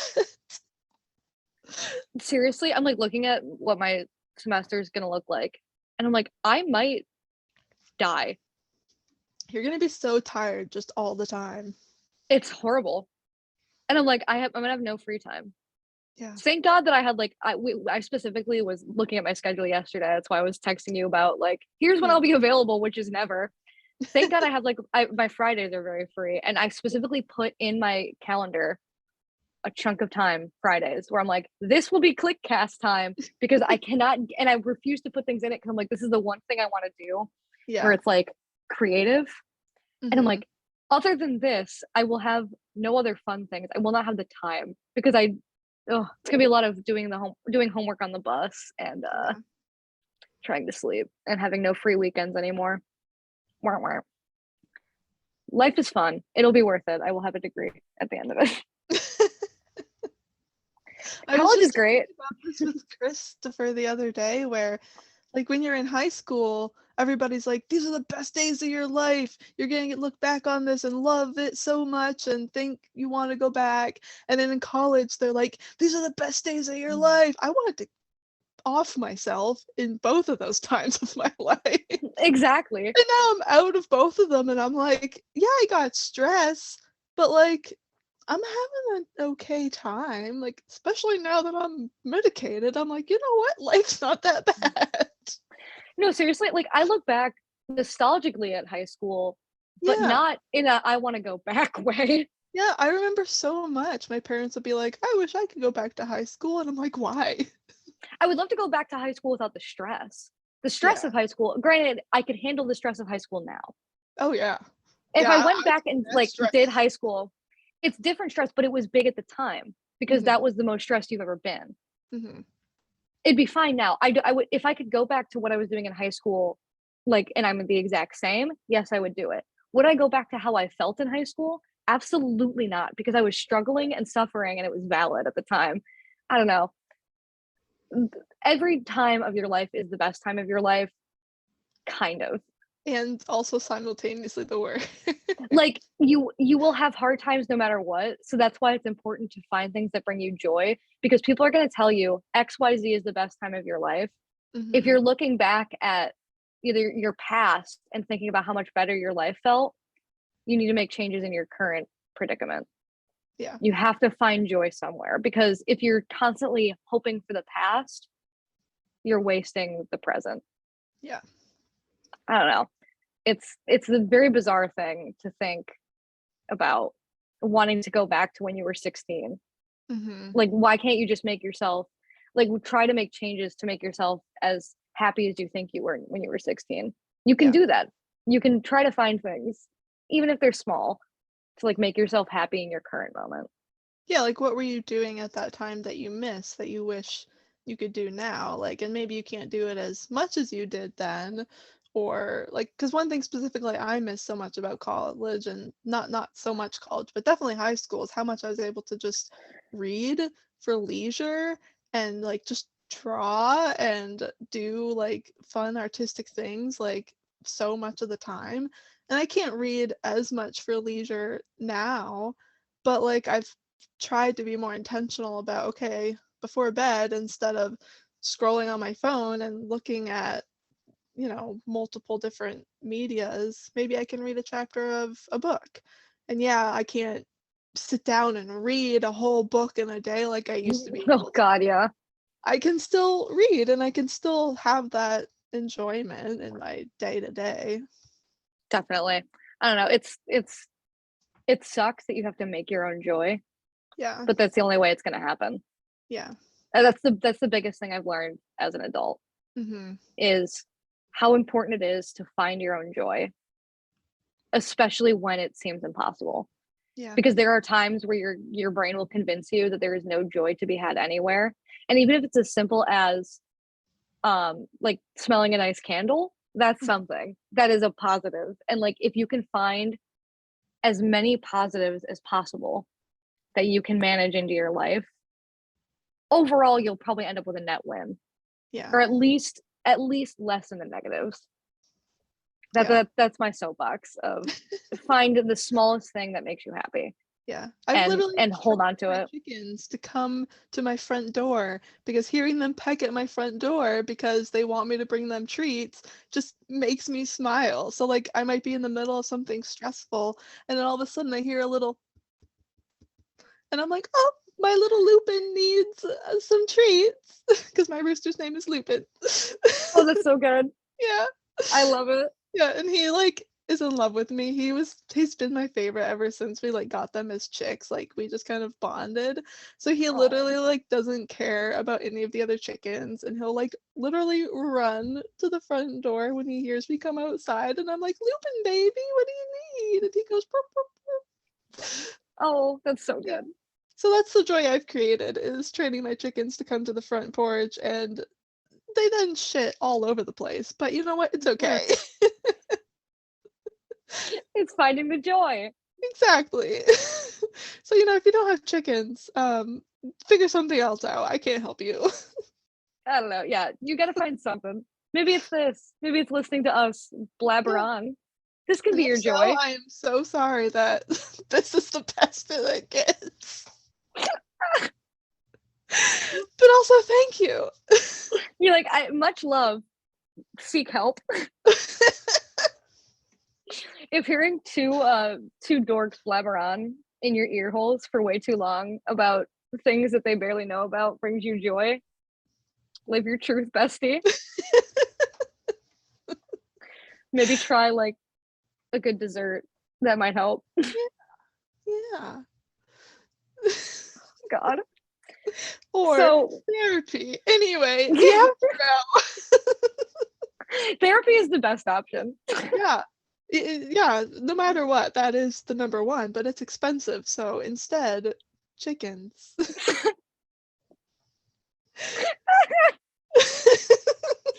Why have therapy when I can have two men from Ohio? Yeah. Perfect. Okay, so the outro of Stress Out, we're almost there. We're getting there. We're getting there. The outro being in Blurryface's voice really nails home how like the crushing weight of adulthood kind of breaks your spirit. And it what was I talking about here? So you move the extrinsic force because you know like how specifically in the music video it really illustrates this. The wake up, you need to make money is coming from outside voices. Like in the music video they show family and it's like a gang vocal in the song. So that's the extrinsic force of like judgment and pressure. But then putting it into Blurryface's voice, which is, internal thought monologue type thing, is kind of what Blurryface is.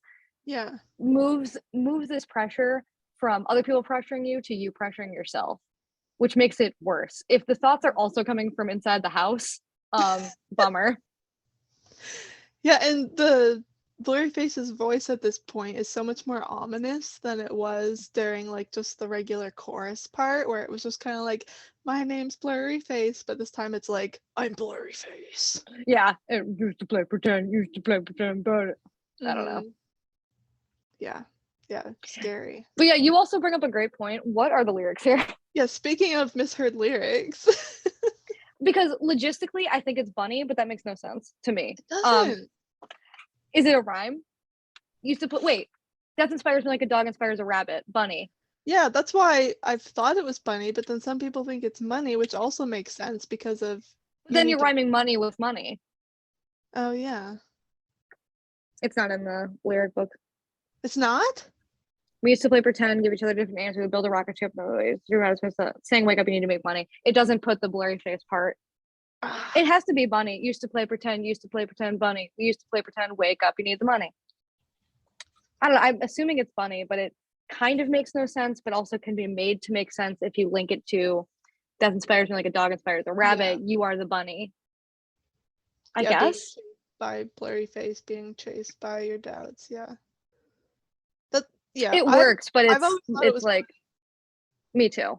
I think I'm assuming because I it sounds different enough to where it's different words, and I don't think Tyler would rhyme money with money.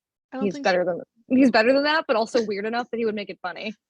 Yeah, that's my take. Yeah. So I guess it could be like Blurryface almost like taunting, like you Yeah, play pretend, you little bunny, and now I'm chasing you. definitely. It's like it's not like rabbit. Rabbit is like an adult word. Bunny is like cutesy and like reminiscent of childhood in a mocking way, coming from that ominous voice talking about you let your childhood go because you had to. Yeah. Yeah. It's bunny. Yeah, definitely bunny. That's Cliquecast's stance on this. It's bunny. Yes. Thank you. But we are the last word. You know, Justin is the last word on sports. We're the last word on lyrics. Every time I read Justin's Twitter handle, I read Lawas and, Me too. and I pronounce it like that in my head. Weird. Lawas Justin Yeah. P. Isn't it Lawas Justin P? I think is the full thing. Lawas. Yeah. At Lawas Justin. Yes. It's kind of like how I read my personal Twitter handle as yelling because I have it in all caps. It's like Pancake alive. Yes. Yeah, it's so And then funny when you don't hear a word out loud and you just pronounce it in your head. or because of the way that social media handles work, we're click_cast. When I'm talking about the podcast, I call it Cliquecast, but when I read our handle, I go Cliquecast. Like I separate it weirdly and I overpronounce the Q. Yeah. Click. Cliquecast. Like, okay. Brains are weird. Language is Yeah. weird. Yeah, and it's so funny, off topic, but I've recently started playing Pokemon, specifically the new one. We got I don't know. I know what you're talking about, but I don't know the name because I'm not a gamer. the purple version. At where's Five Eyes? My old roommate. Five, where are you? You know Pokemon. It's the newest one. Hold on, we got it. We have technology. New Pokemon. It's like It's purple. Let's see. Images. It's not, is it Violet and Scarlet? yes, Are those the new yes, ones? Scarlet and Okay. Violet, and we got the Violet version. Anyway, that's besides the point. The point is that I've been playing Pokemon, which Chris is ecstatic about because he's always like Pokemon. That's been his thing since like Game Boy, and like he watched the show, all that good stuff. So I'm playing it now, and I'll be like, "Oh, I just caught up, whatever," and I'll say it out loud, and he's like, "A what?" And I'll be like, the one that looks like whatever. And he's like, do you mean pronounces it slightly differently? And I'm like, sure. How dare you pronounce this made up word wrong? I know. It's I'm like like, people pronouncing Harry Potter names wrong. It's like, yeah. well, yeah, they're weird. Yes. I can't for some reason like Quirrell and I don't Mm, know. Dobby Trelawney. gets Dobby a lot. Hermione, I kind of it's like a 50-50 because that's like a name. Yeah. But like probably the first time people have heard it. I don't Hermione. know. Hermy one. Yeah, I for the longest time, I don't know why, but Trelawney, pronounced it Trellaway. You probably just I have a really bad habit of like especially proper nouns in reading, especially fantasy stuff that like gets fun words. I don't know. Actually, no, that's a lie. I do this for everything. I look at like the first and last letter and then like Oh, I'm yeah. pretty sure this is at Alexia can chime in on the logic of this. They're really smart about how your brain does reading because they want to teach kids and you kind of got to know that. But it's Yeah. like I just look at the letters and I go something. A lot of times it's like turn to me and like that's Yep, and then that's I catch myself doing that and I'm like read correctly. Like just read the word. It doesn't have to be right, but try because I just go done. And that's how I read it every time in my head. I recognize it as the word. So I'm like making the proper connections in reading, but I'm not reading. You're not reading it. Yeah. I am not making words or sounds or names or proper nouns. It's just I think that's that's why it. I had such a hard time with the Lord of the Rings books is I because haven't there's read those. so many weird names in that, and I'm just like, I don't know who's talking, I don't know who did this, I don't know what's happening. Yeah. And I'm like, you know what would fix that? Proper reading comprehension. I'm old. I'm not changing how I read. I should. Make me better all around if I read better, but we've made it this far, kid. It's too late. You can't teach an old dog's new tricks. Literally. Speaking of not teaching old dogs new tricks, we cannot keep to a topic in any capacity, ever. Now, if you thought, we'd be coming back better, we're not. We're the same. We're the same with a new coat of paint. Yeah, just kind of freshen it up a little bit. Exactly. Instead of being It's that guest ready. white wall that kind of like fades over time and maybe yellows a little bit, we slap some new white on there. We're fresh and glossy and clean. Ain't nobody dope as me. I'm just so fresh and so clean. That's And speaking of, oh yeah, it's anyone here like Moulin Rouge? It's a movie that they turned. Yeah. It's a movie, but then they turned it into a musical, and like it's currently running. Back in May, me and a group of about 1 million of us went and saw it in Chicago. And one of the characters that's his song for it. They made him like sexier and cooler, and that's his song. So it's in my Rolodex of things that I say out loud now. I dyed my hair yesterday, like re-dyed it, and then came out and was singing it, and it was very stupid of me. Well, it's funny because back actually last Halloween, not the one that just passed, the one before that, in so 2021, me and my roommates dressed up as characters from the movie Moulin Rouge, and I was dressed as the character he's the Duke. I dressed as the Duke. So we went and saw the musical, and anytime he came up, it's like, it's me, that's me, I'm that character. So then I'm like, that's my song, because I'm him. Yeah, that makes sense. Exactly. So it's good. Yeah. Anyway, Ride. Anyway, last song, we're here. We've done it. It's a good thing we only lined up 3 songs for this episode. I figured we'd have the zoomies anyways, because we haven't talked in a minute. Yeah. At least in this setting. We've texted a bit, but we are like this on a good day. So Ride was a later radio hit. I don't know if it was ever technically considered a single. I looked this up. I probably would have written it down back when I did these notes. It made its way on the radio later, though, which was interesting. It makes sense because it's like a boppy kind of reggae inspired summer hit. I'm assuming it was summer of 2016. Like if I had to guess, I'm assuming so. Like when they were and stuff. Probably. I know I've heard this on the radio many times. So I think like probably summer of 2016, it made its way to the radio. If not, maybe 2017. I don't know. I'm pretty sure it was a summer hit on the radio. Correct me if I'm wrong, but right? Yeah, it probably was when the music video came out, because I think the music video came out later. Because it doesn't really, none of the music videos truly connect in Blurryface, but it really doesn't. It's like just a very chill music video, like of them in a forest. I think. Am I thinking of the right music video? It's them in the forest with the sunglasses and the lights. No. Is that? Hold on. Wait, yes? Ride 21 Plitz. Because Stressed Out is the one where they're at the house and on their Ride is them in a forest and they like put on glasses and they have lights behind them and it's weird, and like a little piano where you're sitting on the ground. I've been thinking too much. Yeah. Oh yeah, and then at that point it like he like looks down and then Yeah. So it's like it's probably because of the music video. When did the music video come out? Do we have a date on this? Let's see. All YouTube.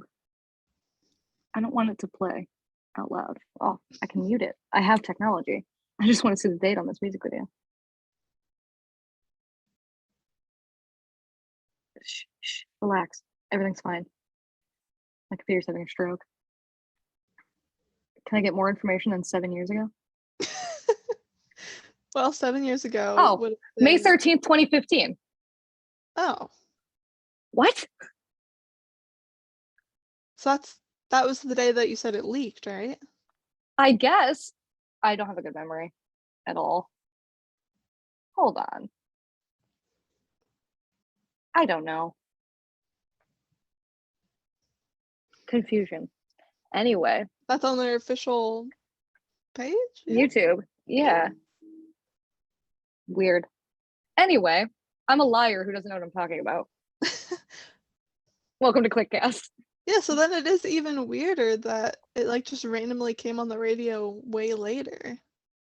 Maybe it wasn't way later and my memory is just broken. I know this was a radio song, but Yeah, in my head definitely it was wasn't at the stressed same out. time as Stressed Out. It couldn't have been. No. Anyone else know? It couldn't have been. Can we Because it Google was, when was Ride on the radio? it might come up. When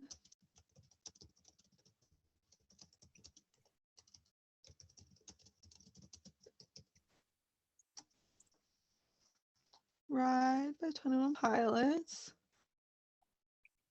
Oh, it said Ride was originally released as a promotional single on YouTube on May 11th, 2015. Oh, that's about the music video though.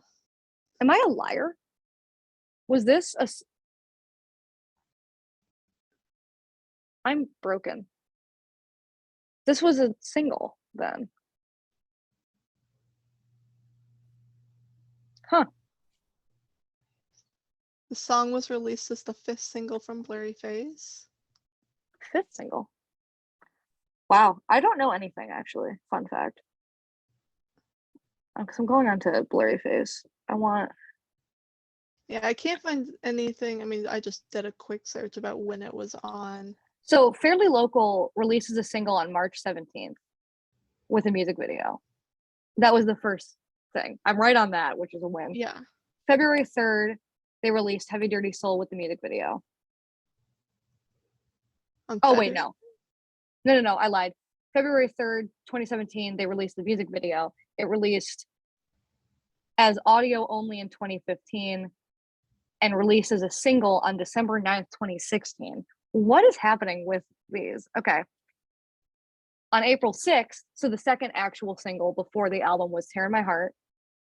Oh. And it released to radio on the 14th of April. The third single, Stressed Out, was released on April 28th with the music video.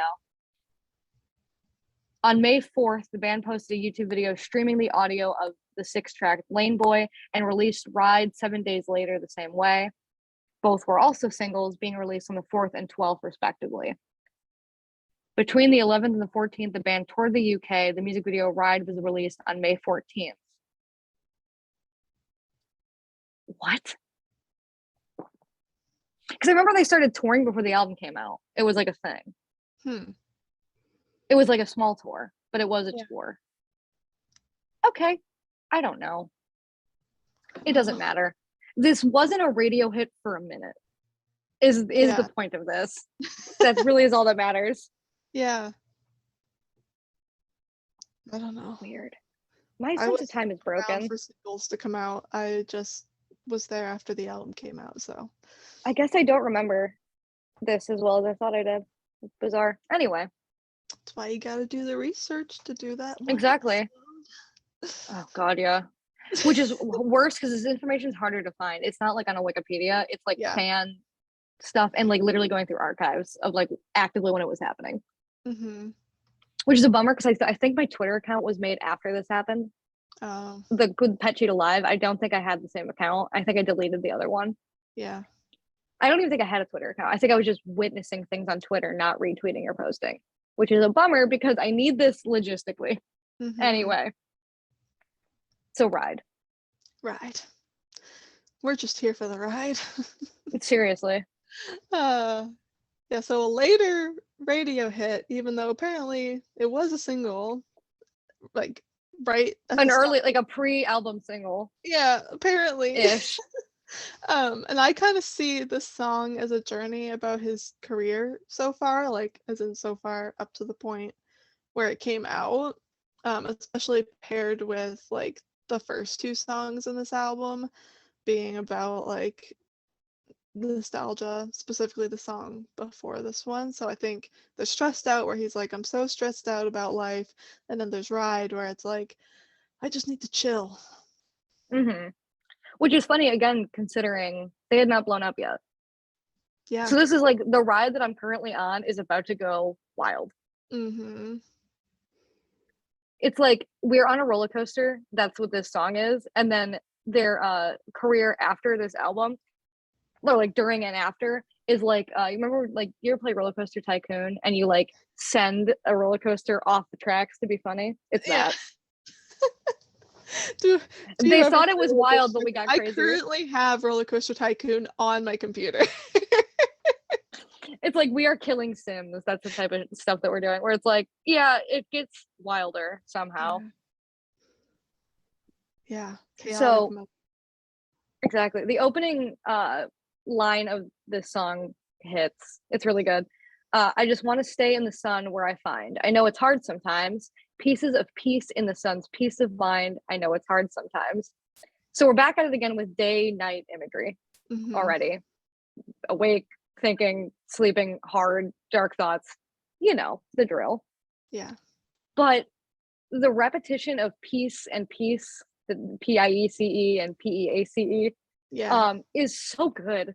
Yeah. He really liked using like a word that sounds the same but could mean something else, like with Isn't that ladder. oh, And then there's this one with peace and peace. Like he was really playing around with that a lot. there's a word for that. I think it's homonym. Hold on. Each of two or more words having the same spelling or pronunciation but different meanings and origins. Yes, homonyms. Tyler loves homonyms. And I love homonyms. Because it's like it's quick because it's pieces of peace in the sun's peace of mind. Like, oh, so Yeah. fun. And I know a lot of people have I'm pretty sure on this current laptop I have a sticker that says that. Actually, do I? Hold on. Somewhere there. Oh no, I'm a liar. Thought I did. Someone I know on Twitter forever ago got a tattoo of that lyric, and I thought about it a lot because it's just it's good. Yeah. Well, it just to me gives images of like you're either laying like in the forest or you're walking through a forest or you're on a car ride and you see those like pieces of sun like coming through the leaves, you know? So taking my time on my ride and there's like little fragments of sun coming through, especially in Trench where yellow hides you and the sun is yellow and there's fragments that you're trying to get to find peace, as in and pieces of peace being the flower petals. Mm-hmm. Mm-hmm. Pieces of peace in the sun's peace of mind. Mm-hmm. Oh yeah, it's good. Yeah. It's a good line. Thank you, Tyler R. Joseph. Very good. Full name: Tyler Robert Joseph. Thank you. Thank you, sir. Merci beaucoup, sir. Yeah, I think about the end just way too much, but it's fun to fantasize. On my enemies, I wouldn't wish who I was, but it's fun to fantasize. So even though talking about death is terrifying to him, he still fantasizes about what it would be like. Because it's like morbid curiosity and, you know, going through a hard time, it's terrible, but it's the out that a lot of people crave, which is horrible and sad, but it's true. Yeah. And he's also having so much turmoil and pain in his life that he wouldn't wish it upon his worst enemies. But he admits that even though it's terrible, he sometimes thinks about his enemies being in pain as well, which I think adds to like the feeling sinful and bad about yourself kind of thing, where it's like, I don't want to inflict pain on people, but misery loves company. If you're miserable, you want the people who are making you miserable to also be miserable. It feels like retribution, and it's not. It's fun to fantasize about that kind of thing, you know. Ignoring that humans are dark. Exactly. Ignoring that humans have a dark nature is silly because it's easier to be a good person if you recognize the bad within you. Yeah. And wishing pain on people is normal. And, you know, just because it's normal doesn't mean it's good and that you can't change it, but like acknowledgement's important anyway. Yeah. And so I saw the word enemy, who wouldn't wish who I was, as in the people who maybe aren't happy about the recognition he's getting, even before this made him get even more recognition. But maybe like the haters and the people who kind of made fun of their strange stage presence and didn't understand specifically his vision and what he was trying to do, he's like, well, if you just felt the way I did, then you would understand and you would Absolutely. think it made sense.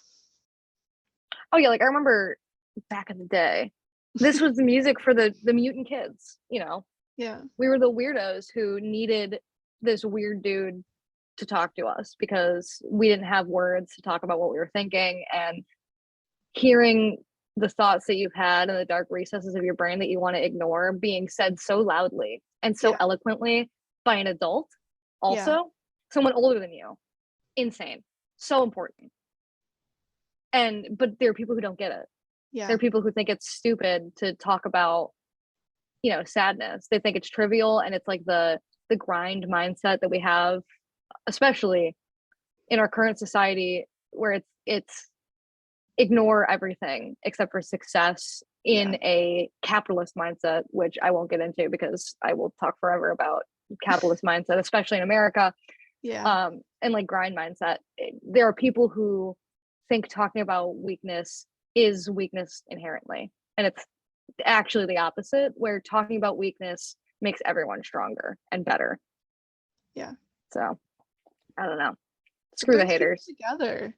Like, instead Yeah. of trying to put yourself up and act like you don't have anything wrong going on, then when you're putting that out for other people to see, they're like, oh, I can't show that I have anything wrong going on either. Whereas if you're like, yeah, I'm kind of having a hard time right now, that is way more easily relatable and like almost comforting to know that other people are having a hard time, because you're like, yeah, I'm having a hard time too. Didn't we talk about that? Was it, I'm blanking, regional best or no fun intended? There was lyrics about like falling out of faith and not wanting to admit it because no one else is admitting it. Yeah. That too. It's I'm the pretty same sure it was thing. No Fun Intended, where that was like really, really a heavy theme throughout his music at that time Mhm. of his life, where he's like, I don't know if this is what I believe, but it's what I've been told I have to believe. And if I maybe question it a little bit, then that makes me a sinner. And then like people not willing to admit that they think differently because it's Yeah. seen as bad, and it's like critical thinking, thinking is awake, you know, Yeah. what he does. It's a common theme still, where it's you have to think about things, and Mhm. one of them is dark thoughts, which Yeah. is kind of just this whole album is acknowledging dark thoughts, giving it a seat at the table, breaking it down, and coming out stronger because of it. It's like therapy with yourself. Hmm. Therapy. It's important. Oh, whoa, whoa. Oh, whoa, whoa. I I'm also thought falling. of the line when you were just saying that, shaking hands with the dark parts of my thoughts. No, you all that I got. No, that's a good song. We'll Mhm. get there. But I'm falling, so I'm taking my time on the ride. The O's that I typed out were very funny. I just whoa, whoa, whoa, Oh, oh, whoa, whoa. you typed it how it said though. I no, I need you to know I was listening to it and typing it as I was singing it. Like, oh, whoa, whoa, oh, whoa, whoa, I'm falling. Pretty sure there's a zero in there somewhere also, which is funny. Maybe no, it does. No, I But think they're close. Yeah. so I saw falling as could mean falling from God's light. Are you adding a zero? Well, I just needed to look. Yeah, zeros look different. Okay. They're all... Sorry. I just saw your cursor pop up.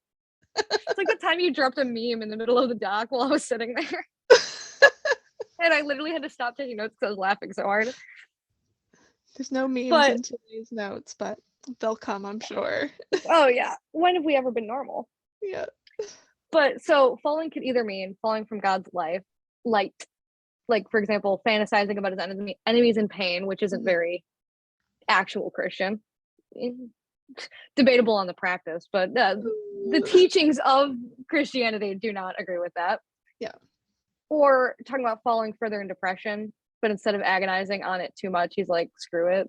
Again, like we were talking about finding the joy somewhere else, Hmm. because you know there are things you can't change, but there are things you can. So you might as well take your time on your ride while you're falling. I don't know. Yeah. Yeah. Yeah. I also saw falling as maybe meaning failing. Um, like, because every time they release something new, like especially Oh, I put especially after a break, but for a second I read it as breakup. Anyway, every Mhm.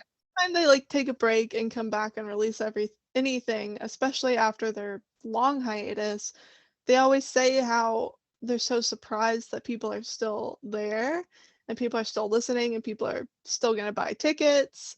Um, so like I feel like maybe Tyler lives in this constant state of feeling like a failure, especially maybe at this time before they blew up and maybe like he had these really high expectations for himself in the music that maybe they were gonna blow up before they did. But this is a song where he's just kind of like, yeah, maybe I'm failing, but I'm just gonna vibe along with it anyway. I'm just gonna Oh, keep absolutely. doing. It's And like imposter syndrome. yeah. Yeah, so then ride in this sense would mean life. Like I'm just gonna take my time and enjoy the life I have, even though I'm constantly failing, even though he's not. He's in Yeah, fact, but yeah. succeeding heavily, and Yeah. it just gets more Yeah. wild. So the second verse starts talking about how it's very easy to say you would die for someone, especially considering there's rarely a time in which you could die for someone. It's not, especially, and also especially when you're struggling. Hmm. And maybe that's something you crave is the sweet release of death. I don't know. Like, so it's easy to be like, yeah, I'd die for you, but also I don't really want to be alive that badly. So, like, is that Yeah. for someone or are you using that as a roundabout way? But Hmm. it's much more meaningful to say that you would live for someone because living is like an everyday struggle, especially when you're already in a bad place. Yeah. So it's like it would mean more to say that you'd live for someone Yeah. in general. Um, and then we go to even harder to write when you know that tonight there are people back home. There were people back home who tried talking to you, but then you ignore them still. And like this line hits me where it's like the struggle of keeping in contact with people Hmm. like that you care about when you're in a bad place. Yeah. God, is that it's so hard because you also feel guilty and then it makes you feel worse and then you're still in a bad place and it's hard to talk to people and then you feel it's a cycle of feeling Yeah. bad. And I can only imagine how much harder it is when you're touring. Like you're in a new place every night and you put your all into this performance so you can leave a mark on the world and you're spending all your energy on that. They talked about how they spent like what felt like a couple of years with just their head down. Hmm. And I can only imagine what that did for their psyches and their interpersonal relationships with people that they care about when Yeah. they're putting so much effort into making a mark that they don't have time or energy for anything else, including writing back home. Yeah. Because at the beginning of their careers, when they were first starting to go to festivals, even just around Ohio driving, smartphones weren't really a thing yet. It wasn't easy to just text somebody and be like, hey, we made it here safe, or hey, how's your day going? Like, want to call for a few minutes? Like, that wasn't really a thing. Like, people weren't as connected as they are now. And even like in this day and age, it's still hard because then it becomes a mental thing. It's Yeah. so easy to be always on that it's draining. I Yeah. don't want to always be in contact with people because there's expectations there. Hmm. I always say that me texting someone is me leaving little nuggets when they feel like getting there. You're like, I'm like, I'm dropping this here with no expectation that you get back to me. I just wanted that in your inbox and Yeah. reply or don't at your earliest convenience if it ever happens. I don't know. Hmm. Because I know that like you receive like 4 texts from someone and you're like, I know I should reply. Something about that is the most impossible thing on the planet. Yeah. And then there's, I don't know, it's such a thing. And Yeah. it's the guilt too that then cycles back into more struggle, which makes it harder to reach out. It's so cyclical. Yeah. A big thing that when I was really trying to get like medicated and get my mind right, like something I always think about is my doctor looking at me and just asking the simple question, do you feel guilty? And I was kind of taken aback and I was like, about what? And he was just like, just do you feel guilty? And in that moment I was kind of like, well, I mean, yeah, sometimes, I mean, if I feel like I should have done something and I don't, or and then like I always think about that, where I'm like, you don't realize how much guilt rules your life when you struggle with anxiety or depression or any of that sort of thing, where it's like the guilt is there all the time and you have to And let if go.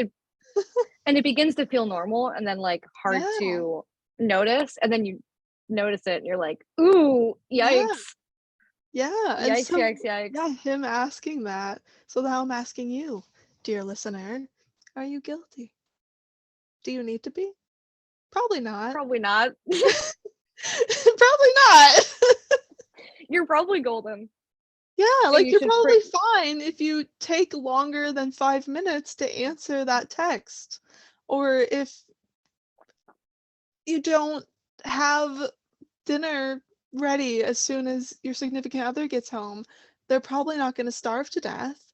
And you probably don't need to freak out and have a mental breakdown about it. And I'm saying that to myself more than anybody else.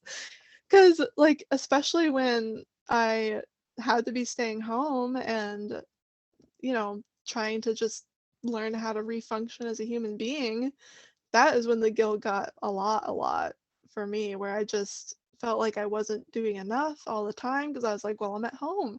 I should be able to Mhm. always have the house clean and have dinner ready when Christopher gets home and be able to do this and that because he's been at work all day. He shouldn't have to come home and help me with Mhm. dinner or sweep the floor or whatever. But then I also had to be like, I literally have a physical disability now. And it's like the reason you're home was because of that. It wasn't, Yeah, oh, you it's now not have a just like, fun "Oh, I'm vacation. staying home." Yeah. You're not playing hooky. You're trying to make yourself better, and like annoying, and like that's gonna make you worse if you're, yeah, Yeah. Yeah, guilt, resting. you deal with guilt. It is such a hard thing, and you're doing great. You're doing great. Let go of a piece of guilt. Yes, just one thing. Just one thing. Say It's screw it. okay. It doesn't matter what anyone thinks or feels, because this is for me. About Yeah. one thing. That's your homework, everyone listening. You didn't You think you were can't start leaving giving Cliquecast as homework. homework? Oh, no. Gives homework to people who haven't done anything about this podcast in months. Hi, horse. Welcome to therapy homework. Oh, yeah, it's hard. It Like really it's is. so It just take a really, ride. really is. Take a Take your ride. time on your ride. Yeah. Find the Cause little joys. Take your yeah. time. It's Cause gonna be guess okay. what? Guess what? No matter how hard you work today or how much you accomplish, you're still gonna die. Mm-hmm. Oh The my day is god. still gonna end. The week is still gonna pass. And this was another thing my friend actually helped me deal with as well. She was a way overaccomplisher, felt like she always had to get, like, if she made a list of things to do that day, like at work or in her day to day, she was like, I felt like I couldn't sleep until I had those things done. And I deal with this too, where I'm like, I made these things I want to accomplish today, and I used to do them like the night before or whatever. And so, like, the night before, my body and my mind feel completely differently than I do the next day. So, like, that list I made for myself might be way too much than what I can accomplish, or maybe it's, a little bit less and maybe I'll be able to get more done. But she started to say, like, if I don't get this done today, is it an emergency? Like, is it going to detrimentally affect what happens tomorrow? Most of the time, the answer is no. Like, if you don't get the bathroom clean today, you're still going to be able to use it tomorrow. Like, it's Yeah, not gonna crash and away. possibly clean it tomorrow. Yeah. The So, bathroom will still be there. Don't stress. It's gonna be yeah, fine. exactly. So, this has been Therapy with Remus and Michael, who have absolutely no business giving therapy advice. Actually, I'll have I you have a know, bachelor's degree in psychology, so there. I've been in enough therapy for enough time. Has it done anything? That's not what we're talking about. We're talking That's about not what we're talking about. next question. That's besides the point. Anyway, take your time, people. Just life is still gonna happen no matter what, and especially if you live in Western society where it is ruled by get everything done yesterday, even if you were told about it 5 minutes ago, you're gonna be fine. I The world will promise. not implode. You will not remember that in 2 weeks. Yeah, I worked in corporate America and it sucked ass. Like, it is such a hard place to be. And even if you just work not in corporate America, if you work in any type of job in the States or Canada, I feel like there's just this expectation that everybody is hustle, hustle, hustle. And it's not okay. And it needs to change, but it's not going to. So just be nice to yourself. Capitalism. Yes. We said we weren't going to get on that soapbox, but I did. So I always do. I always bring everything back to capitalism, but it's true. So I will continue. Yeah. And speaking of the verse we were talking about, reach out to people. That's how this started, is them talking about not being able to have good connections with their family and stuff. But do that. Reach out to people. Anyone. Send someone a meme. Like, as simple as that. Like, I thought about you. Yeah, exactly. I love receiving memes because it means that person saw something funny and thought about me. And they wanted to make you have a little hee-hee. Yeah, exactly. It's lovely. Send a meme today. Instead of you can prevent forest fires, it's you can prevent depression by sending memes. Exactly. You're so right. So that even harder to write when you know that tonight verse. That's the second verse, right? The one. Yes. Yeah. Okay, yes. So we're on track. We're back to it. Exactly. I wrote that the second verse is perhaps a letter to the clique. The first part of that verse starts with I'd die for you, and then the second half starts with I'd live for you, and how living, like Remus said, is harder to do because maybe the I'd die for you is just a workaround to get to what you actually wanted to happen anyway. But we know how Tyler, he's always struggled with his mental health, and now he has this group of people looking up to him and people coming up to him and screaming it from the crowd that he saved their life. And I can't imagine the pressure that puts on somebody when like they themselves are dealing with these struggles. And so he's saying like, I'm gonna live for you because I know it helps you, even though sometimes it's hard to do that. Definitely. I also, the notion of someone saving your life, like an artist, there's always like talk about parasocial relationships, which I'm not going to get super into.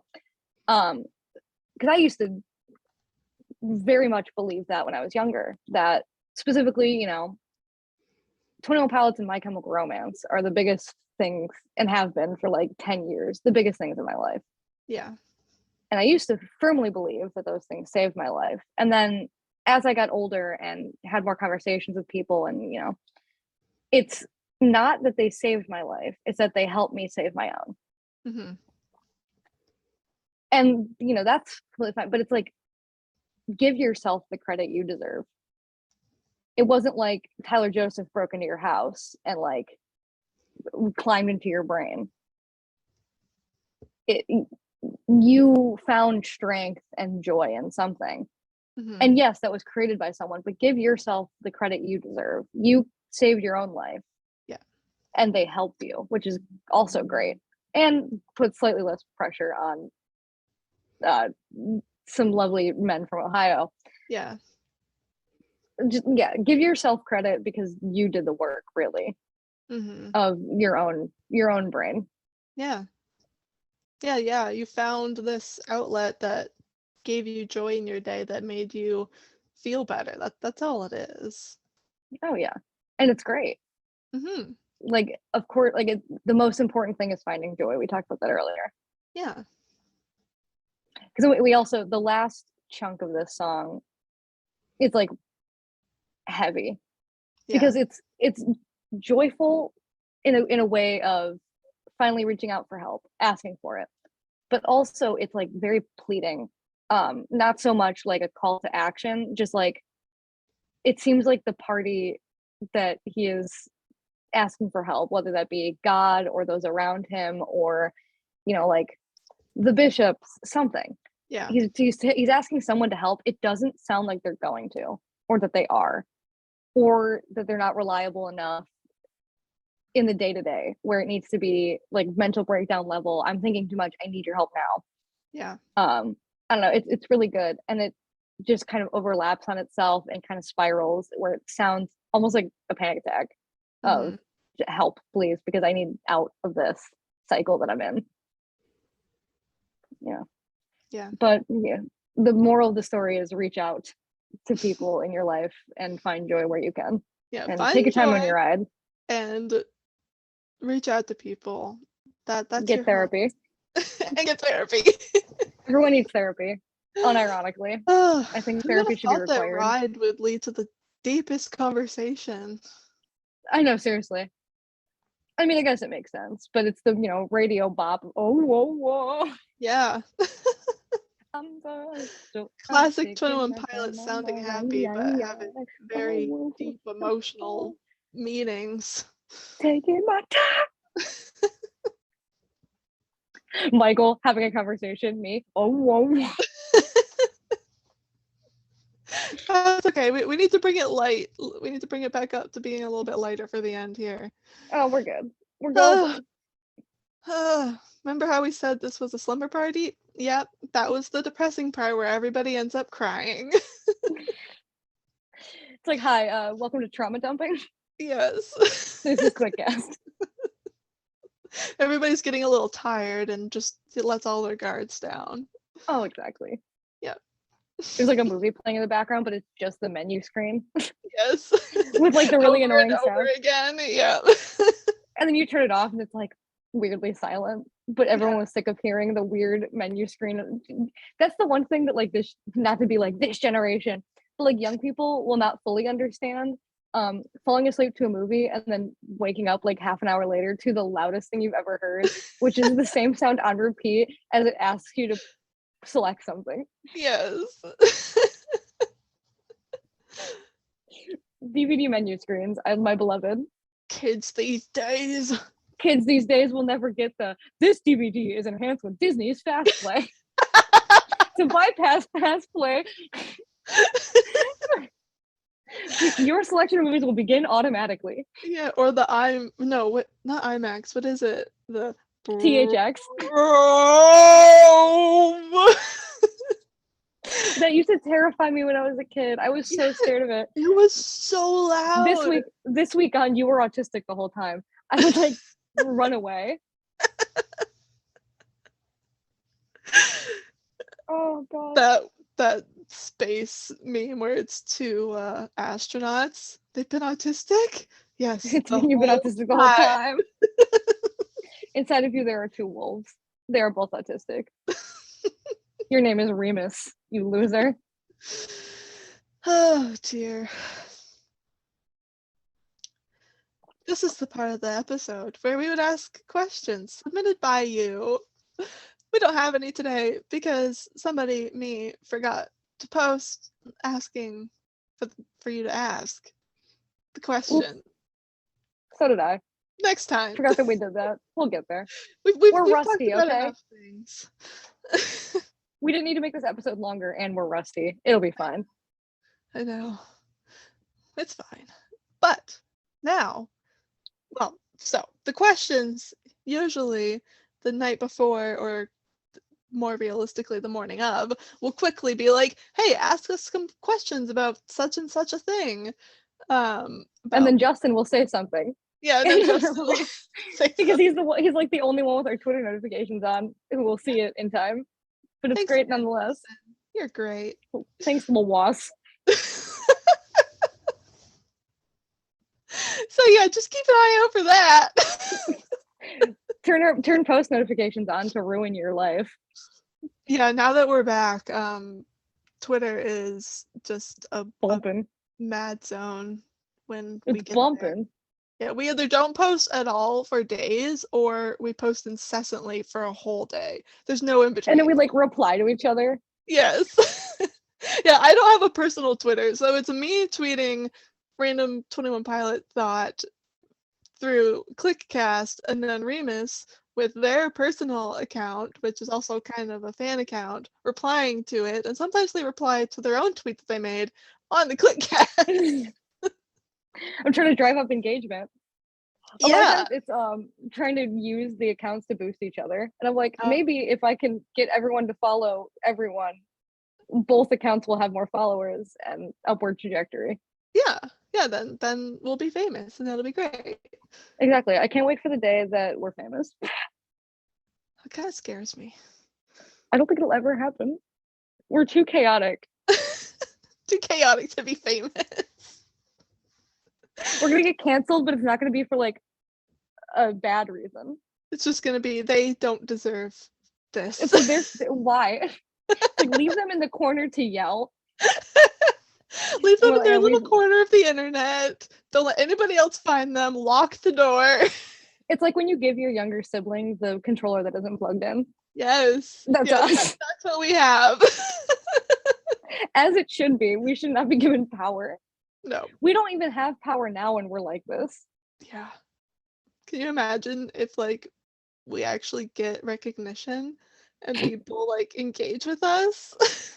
Imagine we are seen as credible and we can't even get release dates right. Or lyrics. Yeah. It's fine. Anyway, this is That's my why we have a questions disclaimer would at the happen. beginning. We didn't have any questions, so instead we just talked more. But now it's a TOP story submitted by some random fan who emailed us. Yeah, some rando who found our email address. Yeah. Keep sending us stuff. I guess, yeah. No, but it's actually from Alexia, who is, as you've heard, Remus's girlfriend. And they decided to share what it's like rooming with the 21 Pilots fan and how it infiltrates your brain and your phone. They sent a picture of their Spotify widget on, I'm assuming, like the phone, like a screenshot. Yeah, it's like their home screen. One of their home screens. It's Cliquecast, and then TOP playlist, Trench, just 21 Pilots, like their profile link, and then Scaled and Icy. The best part about this screenshot is I know for a fact this was before we started dating. Mm-hmm. One, because it just starts with I live with Remus. Yeah. Also, I'm gonna expose my girlfriend. While my girlfriend is now into 21 Pilots, the main reason my girlfriend is now into 21 Pilots is because they were trying to find excuses to talk to me. Mm-hmm. And what's the quickest way to get me to say a lot of words? Talk about any of my special interests. Yes. So they started listening to Cliquecast and they started asking me about 21 Pilots, and then in a roundabout way got into them. Like it worked, but they're a major simp. Anyway. Yeah, they said it worked. We're together. I live with Remus, and this is what my Spotify widget looks like. Also, when telling them this, I accidentally called Spotify 21 Pilots, so my brain is melting. Spotify is the 21 Pilots machine. Yeah, I mean, basically. It also, like, they beat me, and it was almost all of Scaled and Icy was in their Spotify Wrapped. Oh, yeah? They had, like, especially over the summer, heavily hyperfixated on the album and, like, listened to it on repeat. Mm-hmm. So, we got another one. We've entrapped them in our clutches. Exactly, and they're stuck forever. Yes, you can't let go. It's not like I'm escaping. So I'm bringing everyone down with me. Anyway, to submit your story, you can either DM us on Twitter or Instagram, which is click_cast, or you can email us like Alexia did. I'm pretty sure. No, I think other people have emailed us, so never mind. I was going to say gotten a handful. Email. Yeah. Anyway, it is clickcast, all one word, 2021@gmail.com. So as you can see, it doesn't need to be any long thing. It can just be a little blurb with a screenshot showing how 21 Pilots has infiltrated your life. Exactly. We love the funny ones. Tell us how you got into them. tell us a concert story, tell us something funny that happened on Twitter. Mm-hmm. I don't know, whatever you want. Send us words. We'll say them out loud. It'll be great. And then you'll be famous just like us. Exactly. What more could you want other than to be mentioned on the famous Cliquecast? Yeah. Other social medias. We have a Discord. We do. Sometimes Still things exists. happen there. We're working on it. Kind of. Are we? That's a lie. It's We're there. just coming back after our own version of a hiatus. Okay, so if you're currently in the Discord hearing this, it's probably been about a month since recording. Hopefully, we've been a little bit more active in there.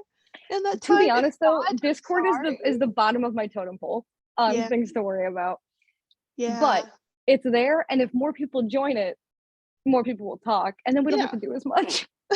It'll still be a fun place. Discord is more just a fun place for conversations to happen, and eventually we'll do lives again on there. So it's a happening place. So beat the rush. Be there to start it, and you'll be an OG, and everyone will respect you, and everyone will know your name. It'll be great. Yeah.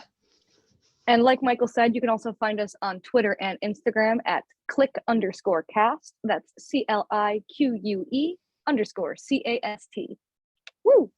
Another great way to support us and get our name out there is to leave reviews wherever you listen to podcasts. I know Spotify has a review thing now. It's kind of newish. I mean, it's been a minute, but just do the stars, right? You can't like type anything. Yeah. No, but you don't type anything. It's a star rating, which is even easier because you just like click a couple buttons, if that. And rate us 5 stars if you think we deserve it. I think we do. We're pretty great. Apple Podcast does reviews, Google Podcast does reviews, or just like drop a tweet or something, tag us, and get our name out there. Use a bunch of buzzwords. I don't know. It would be very lovely, and then we can create an army and become more famous. It'll be great. Why are we given a platform? I'm getting to the point where it's the end, and my brain is like decompressing and like wanting to be done. So I'm just like, yeah. On that, thank you for listening to another episode of our 21 Pilots Ramblings. I'm Remus. And I'm Michael. And this has been Cliquecast. Return! Yes, we are back. I really want to use that. Is it an Eminem rap? Where it's like, guess who's back? Back. Yes, I was thinking of back. Cliquecast back. Yeah, did I say that to you? I might have said that to you. Back. I don't think either you said it or we both thought it. Either is an option. Guess who's back. But Eminem is a Southeast Michigan staple. So oh yeah, he is too. His daughter went to my sister high school. Really? Yep. Which is like a mile away from my when I was living with my dad. Before he got a new house. Fun fact. But right before he, like literally this summer. But before that, I was living literally less than a mile away from the high school that Eminem's daughter went to. Wow. Doxed my dad's old address.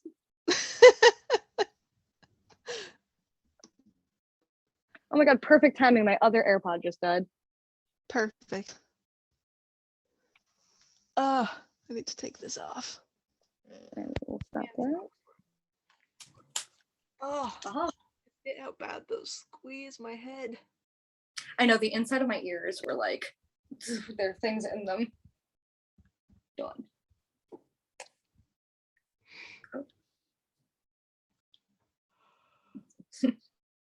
Oh my goodness, your hair in the light, I can still like see blue undertones to it. That's so funny. It's like a bluer tone black this time, but yeah, it's permanent. I dyed it last night, and I used like $4 box dye. Oh yeah. It burned. Oh. I'm glad it came out good because I had to wash out really quickly because like literally my scalp was on fire and I was getting like violently overstimulated, and I was like, okay, I'm done with this. Guess that's why they say do a spot test. Yeah. I also just have like a sensitive scalp, so I was like, it's gonna hurt no matter what. But then it was like the cheap shit, so it really hurt. And I was like, well, I won't do that again, but it looks good. I shouldn't need to do it for a while because it's permanent black dye. The red is semi-permanent, so okay. Unicorn. Dink. Oh, we've done it. Okay. You can shut now. Rest now, my sweet summer child. My laptop that I got as a graduation gift from high school, making it so old. And it doesn't work. I finally like rebooted it and it still works like shit, but like there's nothing on it anymore, so it's slightly fine. I've decided I want to get an iMac as probably a graduation gift for myself. I don't know. Because I was gonna get a MacBook, but I don't like the current MacBooks suck. And then I was looking at the prices and I'm like, a MacBook costs the same as an iMac. The reason I would want a MacBook is for portability. I have an iPad Pro. This is portable. So that's the portable. It's like, I'll just get like a Mac or an iMac. They're so much nicer for like the same price. So that's the hope. I'll become more high tech. Woo! So the file exceeds the limit. How? Of email? Yeah.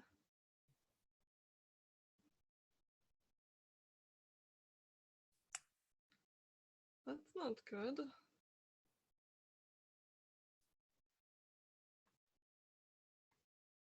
Blurryface 1.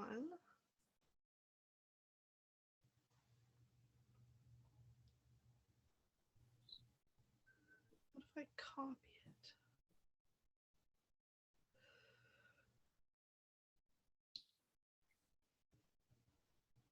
it? Worked for me. I was able to just mail drop it like usual. How do I paste? Paste. No? Attach?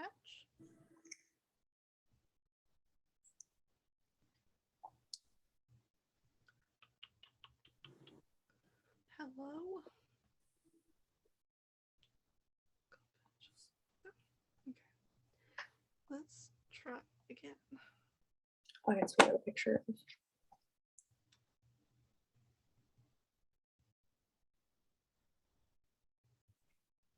Are you taking a picture of? This. Oh, I thought you were taking a picture of me. I was like, don't take that angle. I know what you're talking about. This is a great angle. I'm just gonna tweet with no context, but like this will make sense later. This will make sense in a month.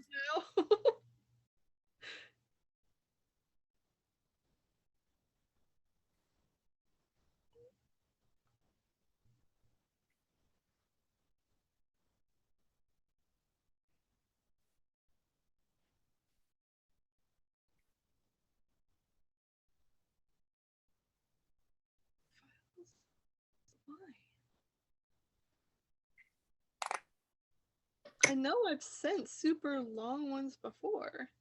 We've had much longer. Edit.